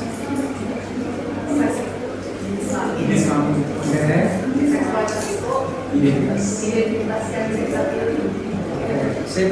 Ya, sip. Nah, misalnya contoh tema-tema seperti ini. Misalnya ya, let's talk about sex and sexuality. Kemudian mengerti tentang seks dan seksualitas dalam firman Tuhan. Kemudian menghidupi seksualitasnya dengan benar. Teman-teman nggak bisa dipungkiri. Mungkin ada di antara teman kita yang maaf kata nih LGBT, ya. Tapi kenapa kita di PDJ itu nggak mau ngomongin tentang seks misalnya? Padahal itu sangat berat sekali, relevan untuk kita juga bisa menolong teman-teman kita gimana ya caranya kita menghadapi teman-teman kita ini merangkul dia, menjaga dia. Nah, bisa contoh pornografi wajar. Teman-teman ada lah dunia, misalnya contoh medis ya, setahu saya itu mengatakan bahwa ya pornografi itu wajar untuk melepaskan hormon atau dunia psikologi. Dibilang kan wajar dong. Pornografi itu yang penting gak berlebihan. Seminggu sekali boleh, 2 minggu sekali nggak apa-apa. Kenapa? Karena untuk melepaskan hormon. Gitu. Nah, dunia itu pikir pornografi itu wajar. Nah, tapi makanya kenapa kita memang ingin pornografi wajar kan? Ya, terus kemudian mengerti bahwa pornografi adalah hal yang menyimpang dari pemahaman yang keliru tentang seks. Kemudian berkomitmen untuk say no to all. Atau misalnya, tapi nggak tahu ya teman-teman, ini movie time kira-kira waktunya cocok nggak ya buat PDJ? Atau mungkin di luar Senin atau nggak tahu ya. Nah, teman-teman, kita lihat juga dalam movie gitu. Kita jadi bukan cuma sekedar ibadah dengan firman khotbah, tapi kita juga bisa bentuknya bisa contoh movie time. Ya, jadi kan ada misalnya contoh kalau teman-teman pernah nonton Dua Garis Biru. Ya, Dua Garis Biru itu sebenarnya satu film yang bagus. Intinya kan itu kayak mau apa ya, saya lihat tuh memberikan kita awareness tentang pentingnya edukasi seks. Ya, ada banyak anak-anak SMA, SMP mungkin yang berhubungan seks tapi dia nggak ngerti seks itu apa. Itu kan bahaya kan. Makanya kenapa kita juga penting gitu, pemuda mengerti pentingnya sex education. Edukasi seks itu bukan hal yang tabu loh. Ya, itu hal yang perlu kita belajar. Nah, jadi bagaimana menemukan tema yang cocok? Pertama explore gitu. Kita coba buka gitu. Kita lihat di sekeliling kita sendiri kan juga anak muda. Teman-teman, kita coba lihat diri kita, lihat teman-teman kita, apa sih kira-kira yang lagi menjadi bagian permasalahan dalam anak muda. Jadi tema-tema PDJ itu ya menurut pendapat saya nggak harus selalu bicara tentang doktrinal dalam arti misalnya contoh Allah itu kudus, Allah itu makasih dan sebagainya. Tapi itu bisa, itu tapi dikemas secara modern. Contoh kayak tadi tuh, dosa. Kan temanya enggak dosa gitu kan. Tapi kan tema tentang misalnya tadi narcissistic culture, materialistic culture. Bagaimana dosa itu berpengaruh dalam melihat materi misalnya, dalam melihat relasi sesama, cancel culture gitu. Nah, jadi teman-teman kayak gitu. Jadi bukan berarti nggak boleh dokternya juga. Jadi jangan sampai salah paham teman-teman ya. Tapi dikemas secara modern, dikemas lebih menarik. Ya, teman-teman paham ya sama sini. Jadi teman-teman explore kita juga kenali kita tuh lagi bergumul apa. Misalnya hal-hal yang saya rasa juga lagi jadi pergumulan di anak-anak muda zaman sekarang ini, family. Mungkin relasi kita sama orang tua tuh kurang baik. Kenapa? Karena ada gap. Relasinya tuh nggak nyambung deh. Nah, mungkin teman-teman coba bisa gitu. Kira-kira kita lihat diri kita, relasi sama orang tua gimana? Apa sih masalahnya? Bisa tuh family series, bikin 4 minggu misalnya. Apa sih yang kira-kira mau dibahas? Misalnya old generation versus young generation, ya. Terus nanti bridging the gap, menjembatani gap. Gimana cara kita kalau muda, kita tuh menjembatani gap. Memang betul ada gap, tapi bagaimana cara menjembataninya? Misalnya, apalagi, misalnya contoh broken family. Gitu. Misalnya bicara tentang ya keluarga yang bagaimana kita sebagai anak muda yang tinggal di tengah-tengah keluarga yang mungkin ya mohon maaf saya broken. Bagaimana cara kita menjadi saksi Kristus di situ? Gitu ya. Ya ada banyak sih teman-teman yang contoh-contoh seperti itu. Nah, balik lagi explore, pertama teman-teman explore sebanyak-banyaknya. Sekarang tuh udah banyak sekali ya, ada YouTube, Instagram, teman-teman lihat apa sih yang lagi menjadi masalah, ataupun juga topik-topik yang sesuai dengan jurusan ya, itu bisa. Misalnya kayak FKG, bisa juga bahas tentang dokter gigi, undang misalnya dokter siapa yang kira-kira dia secara maksudnya juga sadar panggilan dia, talk show di situ. Bisa kan?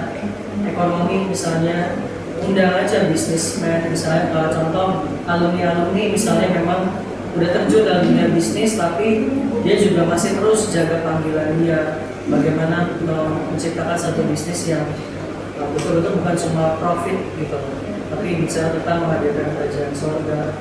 Itu kan ada banyak sebenarnya untuk ekspor. Jadi kita nggak harus terpatok khotbah gitu ya, ibadah, tapi bisa juga kita di talk show misalnya, movie time, PA juga bisa.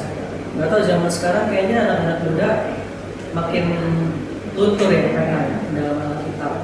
Nah teman-teman itu juga bisa sih sebenarnya. Atau eksposisi Alkitab. Ada misalnya bahas tentang apa ya, servant series, tentang pelayan Tuhan yang memang di dalam pelayanan itu cukup sulit, bisa dalam perjanjian lama, nabi-nabi, misalnya contoh gitu. Itu bisa teman-teman, nanti ekspositori. Terus ya teman-teman tanya sama diri kita, pergumulan kita sendiri apa. Kalau kita tuh si acara juga sebetulnya enak, karena kita diberikan privilege untuk juga kita punya kita tahu nih pergumulannya, lalu kita diberikan privilege untuk merancang tema-tema yang kita pikir itu juga dirasakan oleh teman-teman kita. Nah sebenarnya kita punya privilege, kita tanya sama diri kita dan tanya sama teman-teman kita. Jadi kita sebagai si acara perlu juga tanya sama teman-teman kita, jadi jangan merasa kita yang paling tahu kondisi mereka gitu. Jadi kita tanya atau kita peka sama teman-teman di sekeliling, ataupun mungkin bisa kuesioner misalnya pakai Google Form. Ada nggak usulan tema-tema, topik-topik misalnya, sebar aja deh ke teman-teman. Atau listen sama mirip ya, bertanya mendengarkan supaya bisa tadi kolaborasi. Teman-teman, kolaborasi itu juga penting. Kolaborasi itu zaman sekarang memang zaman yang kita tuh kolaboratif gitu. Kita nggak hanya berpikir, oh ini jurusan gue yang paling kuat, ini jurusan gue yang paling hebat, enggak. Tapi kita harus kolaborasi.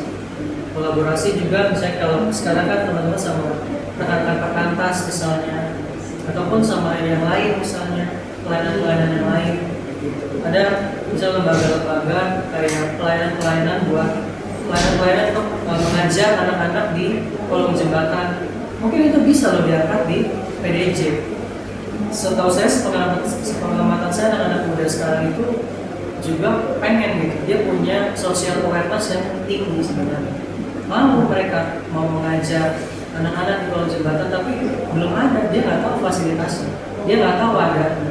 Mungkin kita bisa undang, yang kita tahu misalnya Indonesian Care misalnya, kita undang PDJ, ada sharing gimana cara mereka pelayanan. Kalau misalnya anak-anak Trisakti mau itu gimana, bisa kayak gitu. Dulu itu waktu zaman kita ya bersama saya sama Jovi, itu setahu saya beberapa pengurus itu sempat ini juga ke rusun ya, ngajar di rusun, ngajar bahasa Inggris. Gitu. Jadi teman-teman zaman sekarang ya kolaborasi itu sangat penting. Atau teman-teman mau main-main juga tanya-tanya ke STT Amanat Agung juga boleh. STT Amanat Agung itu kan di Kedoya, itu dekat dari Grogol, dan Amanat Agung juga concern dengan kaum muda ya. Jadi Amanat Agung itu salah satu STT yang punya pusat studi penelitian kaum muda. Jadi kaum muda itu dijadikan satu pusat studi. Jadi ada pusat studi untuk meneliti kira-kira kaum muda ini seperti apa, zaman sekarang itu bagaimana. Teman-teman bisa konsultasi ke dosen misalnya di situ. Ya memang harus berani sih, jadi datang tanya-tanya dan sebagainya, ngobrol gitu, pasti insight wawasan. Jadi bisa. Ya kira-kira itu aja sih dari saya teman-teman. Apakah ada yang mau tanya? Kata Abang kan ibadah kan emang harus eksplor gitu kan, tergantung kebutuhan kita dan tergantung temanya juga apa. Terus kata Abang juga tadi boleh ternyata kita menambah kesenian, misalnya mungkin ada yang mau dari daerah atau bagaimana gitu, bisa dari event gitu.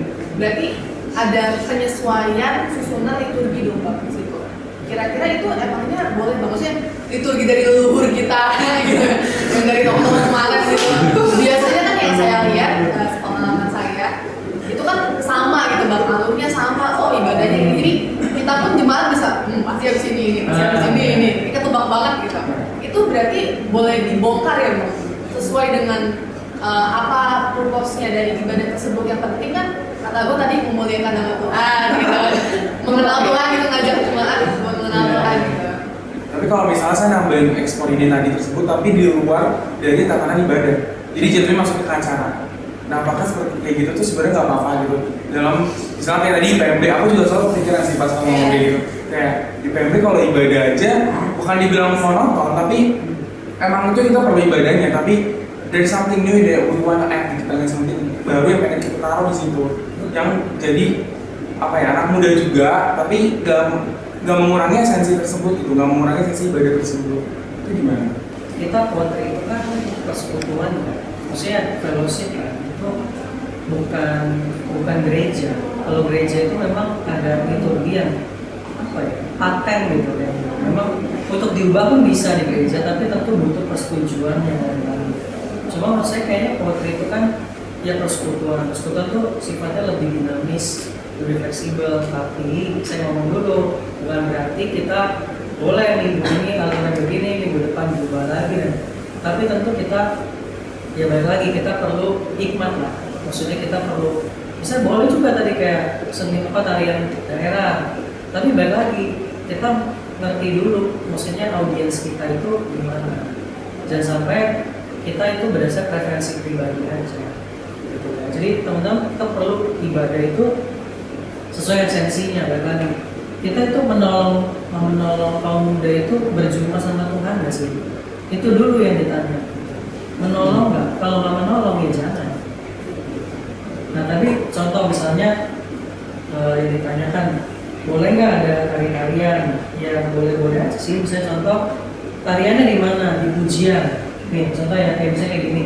Kalau liturgi itu kenapa kesannya saklek teman-teman? Karena liturgi ini kan bicara tentang flow. Jadi kenapa misalnya nomor satu tuh bukan persembahan dulu, ada alasannya teman-teman. Karena itu ada flow-nya, ada alurnya. Jadi memang ada hal yang bisa kita ubah, tapi ada juga hal-hal yang secara prinsip Alkitab itu jangan kita ubah. Misalnya di awal langsung tahu-tahu pemutusan, kan nggak cocok ya teman-teman. Baru datang udah suruh diurus kan. Tapi bisa contoh kan yang pertama pasti penyataan Allah. Penyataan Allah bagaimana kita tadi kita menyadarkan setiap pemuda bahwa ini ibadah tuh Tuhan mengundang. Itu berarti ya udah pasti nggak bisa diubah. Penyataan Allah. Jadi memang tapi bisa contohnya pakai video. Penyataan Allah gimana? Saat teduh pakai video. Bisa kan? Gitu. Secara prinsipnya ada, tapi secara bentuknya itu bisa ya. Nangkep ya? Bisa contoh puji-pujian. Tadi ngomong tari-tarian, masuk mana? Bisa puji-pujian.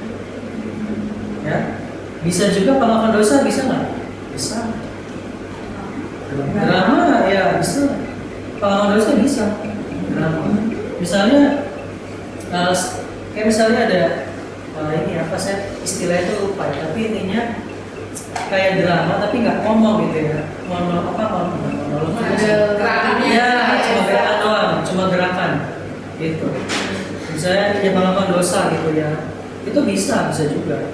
Ya, tapi ya tentu gerakannya perlu dipikirkan ya, jangan gerakan yang justru nggak menolong malah kayak jadi lucu ya. Akhirnya nggak membangun. Lagi pengakuan dosa tapi gerakan kita perlu sesuaikan. Atau misalnya apa lagi ya, yang penyerahan bisa nggak? Tari-tarian di penyerahan bisa juga. Waktu persembahan maksudnya, gitu ya. Atau di pemutusan bisa juga. Gitu. Jadi teman-teman ada hal-hal yang memang kita secara teologis kita perlu pahami itu ya, intinya itu secara teologis kita sulit untuk ubah. Tapi ada hal secara ekspresi itu kita bisa masukin di situ. Ya. Misalnya contoh pengakuan dosa kan nggak harus sebenarnya ayat atau doa gitu ya, tapi bisa juga tadi kayak video reflektif atau drama gitu, bisa sih. Memang ya saya juga pribadi kenapa dulu kurang explore ya karena pertama nggak kepikiran, terus juga karena yang kedua memang kayak di mindset kita udah nih terpatok saklek. Tapi ya itu sih teman-teman, kalau mau apa ya membuat satu ibadah yang relevan, ya kita perlu pikirkan cara-cara kreatif sih. Cara-cara kreatif yang bisa kita pakai tapi juga tetap masih sesuai dengan prinsip kita.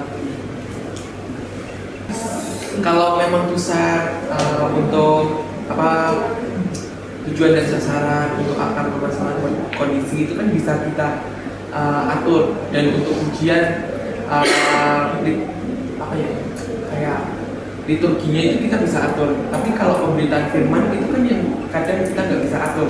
Misalkan ada seorang abang ini dia penyampaiannya itu mungkin tidak sesuai dengan yang dibutuhkan mahasiswa. Itu solusinya kita sebagai si acara itu bagaimana Pak? Tahu, tapi maksudnya akhirnya itu gimana? Solusi dan pencegahan. Solusinya berserah karena kita nggak bisa. Bang, bahannya nggak sesuai. Makanya kita perlu bikin usaha spesifik mungkin kalau bisa. Karena itu menolong pembicara juga. Dan juga teman-teman, tapi kita perlu. Dulu saya juga bikin kan surat pembicara gitu kan. Saya juga pernah mengalami seperti yang kayak rasakan. Pembicaranya nggak sesuai tema dan gitu ya. Tapi setelah saya jadi pembicara juga sekarang, setelah saya jadi ambatuan, saya mulai mengerti. Karena kadang bisa contoh ada kita dikirim nih surat, natsnya dari bisa contoh ya Roma 12 ayat 1 sampai 2. Itu kan jelas sebenarnya bicara tentang penyerahan hidup, ibadah yang sejati. Tapi misalnya kita dari jurusan itu kasih temanya yang bukan inti daripada ayat itu, yang menurut pembicara itu bukan inti. Ya tentu sebenarnya secara apa ya, secara pembicara kita bisa berhak juga menyampaikan apa yang kita rasa itu menjadi inti daripada ya dari ayat itu. Kayak gitu sih. Jadi memang bagaimana cara menjembataninya kita perlu bikin usaha spesifik itu. Karena memang ya pembicara kadang punya pergumulannya, maksudnya di dalam teksnya ya punya pergumulan masing-masing. Tapi ya mungkin itu juga jadi pertimbangannya Kevin sebagai acara. Kira-kira pembicara ini, kayaknya beberapa kali kayaknya kurang sesuai sama tema yang mungkin dipertimbangkan untuk pembicara yang lain. Mungkin ya saya sih pikir kayak gitu. Karena tentu di dalam persiapan khotbah, kadang kita sebagai ambatuan juga ini ada apa ya? Ada hal yang kita rasa kayaknya ini deh. Gitu sih. Oke? Ada mau tanggapan? Mau? Udah. Berserah ya. Salah aja, jangan stop. Itu dalam pelaksanaan bilang 30 menit sebelum ibadah itu mulai. Nah tapi kan ada kondisi, misalnya nih PJ itu kan hampir bertepatan dengan ibadah seberang gitu lah pokoknya. And then ya ngerti kan, perlu kejelasin kan. Gitu soalnya kita habis itu padahal tuh kita tuh dari janjian misalnya sebelum dia 30 menit kita bakal kayak gladi risiko jatuhnya untuk simulasikan lagi ibadah kan. Tapi ada dosen nih misalnya bukan misal sini jadi nyata juga, ada dosen yang kayak bener-bener sampai harus sesuai dengan jamnya gitu. Padahal memang dia sendiri harusnya udah pergi untuk ibadah dia sendiri, tapi dibilang dia menahan sampai harus selesai. Sedangkan kita ada PJ gitu kan. Nah pas sudah mau izin nih misalnya dia ada yang memperbolehkan, ada yang enggak. Nanti gimana kalau gitu? Berserah. Cua mesti dilakuin berserah juga. Di persiapan itu kan saya bilang 30 menit, tapi ya tergantung konteks jurusan masing-masing. Dan memang yang bisa kita lakukan ya balik lagi bukan di pelaksanaannya justru, tapi di perencanaannya gitu. Jadi kalau misalnya teman-teman lihat nih jadwal kalian kayaknya kurang memungkinkan deh untuk jadi PIC misalnya, ya itu teman-teman harus ngomong di awal gitu, supaya ada nggak teman lain yang bisa backup gitu. Kalau enggak ya teman-teman sendiri nanti yang sulit gitu. Ya jadi itu kondisi seperti kita nggak bisa hindari sih. Tentu saya juga paham itu susah karena ya jam PDJ itu juga ya gimana ya, dilema ya. Kalau sore juga pada pulang mahasiswanya, tapi kalau siang ya begitu modelnya, kadang ada kelas selesai lah dan sebagainya. Tapi ya masuknya di step perencanaan sih teman-teman. Jadi ada baiknya si acara itu kan waktu mikirin tema tulisan juga coba deh tentuin teman-teman share juga jadwal kelasnya kalian masing-masing di si acara itu. Ini jadwal kelas gue begini nih, kayak Jumat itu gue agak sulit nih. Kalau setiap Jumat gue harus jadi PIC yang setengah jam sebelum. Kenapa? Karena ada kelas bisa sampai 11.45 atau bahkan sampai jam 12 gitu. Nah, tapi Tapi ya itu makanya di perencanaannya yang jadi ya. Tapi aku mau ini sampai jadi kan ada, padahal dia tahu pada saat hari itu tuh padat jadwalnya. Ya apalagi kalau di SMA itu kan cuma Sabtu itu jadwal padatnya banget, dari pagi sampai sore, dan jam istirahat itu cuma sholat cuma itu doang. Terus kayak dia tuh udah tahu kayak gitu, kayak dia tuh kayak memberanikan diri kayak, ya tuh saya bisa gitu. Terus pada saat gara-gara itu dia kayak kayak Raya bilang tadi, maksudnya nahan dia gitu. Jadi kayak ibaratkan jadinya kan PC-nya kan jadi keundur lagi waktunya. Padahal kan kita yang udah menunggu dia itu jadi kayak bukan sia-sia sih, maksudnya kayak kelamaan gitu. Padahal kan kita juga belum istirahat, belum ada makan, atau belum ada minum. Jadi intinya PC itu mundur gara-gara Ya, padahal dia tahu dia ada jadwalnya, karena dia menggampangkan hal sesuatu apapun. ya mungkin itu tadi kita masuk ya teman-teman bisa evaluasi. Kayak misalnya itu terjadinya mungkin nggak cuma sekali, ya kamu harus bilang ke orang yang bersangkutan, kayaknya udah 2 kali ini kayak gini deh, perlu deh dipertimbangkan supaya mungkin ya kamu belum jadi lain dulu misalnya apa. Jadi itu sih, jadi di penilaian tentu supaya bisa dievaluasi nanti. Ya karena betul memang hal seperti itu sulit sih. Kalau misalnya apalagi dianya agak memaksakan, tapi dikasih pengertian. Kalau susah dikasih pengertian, ajak makan dulu biasanya.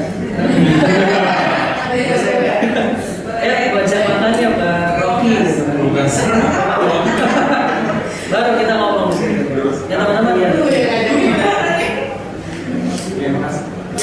Ya sebagai sensela kita harus ini juga lah Pak. Banyak sabar juga, kadang ada kita berhadapan sama klien-klien yang mungkin tanda petik susah diatur atau rekan pengurus juga. Ya makanya kita juga butuh komunikasi yang baik.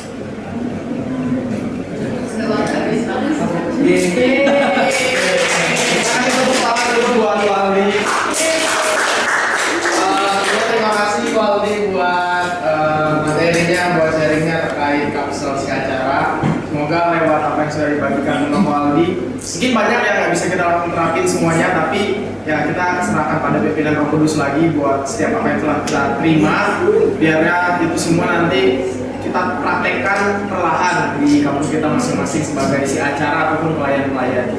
Ya mari kita satu dalam doa. Bapak, kami sungguh bersyukur buat waktu yang indah ini di hari terakhir CP. Kami boleh menerima sharingan terkait si acara. Kiranya Tuhan setiap sharingan yang telah dibagi, biarlah itu semua pun akhirnya kami boleh pergunakan untuk kami melayani sebagai si acara, maupun sebagai pelayan di tengah-tengah kampus kami. Dan kami mau menyerahkan kehidupan kami, pelayanan kami, kiranya Roh Kudus yang boleh terus pimpin kami memakai kehidupan kami yang terbatas ini dalam mengerjakan setiap bagian kami sebagai si acara dan pelayan. Dan kami juga bersyukur buat Pak Aldi yang boleh Kau pakai membagikan setiap sharingan, materi, bahkan firman yang telah dibagikan. Kiranya Tuhan Engkau yang boleh berkati dia, setiap pelayanannya, hal-hal yang dia kerjakan, biarlah semuanya itu pun dia boleh menjadi berkat dimanapun dia boleh berada ya Tuhan. Sekali lagi Tuhan Yesus, kami bersyukur buat waktu yang indah ini, dan kami menyerahkan kegiatan selanjutnya ke dalam tangan. Ini doa kami dan kami mengucap syukur. Haleluya. Amin. Oke, sebelum itu kita akan ada apresiasi buat kami. Foto dulu dong. 1, 2, 3. Lagi sekali lagi ya. 1, 2, 3.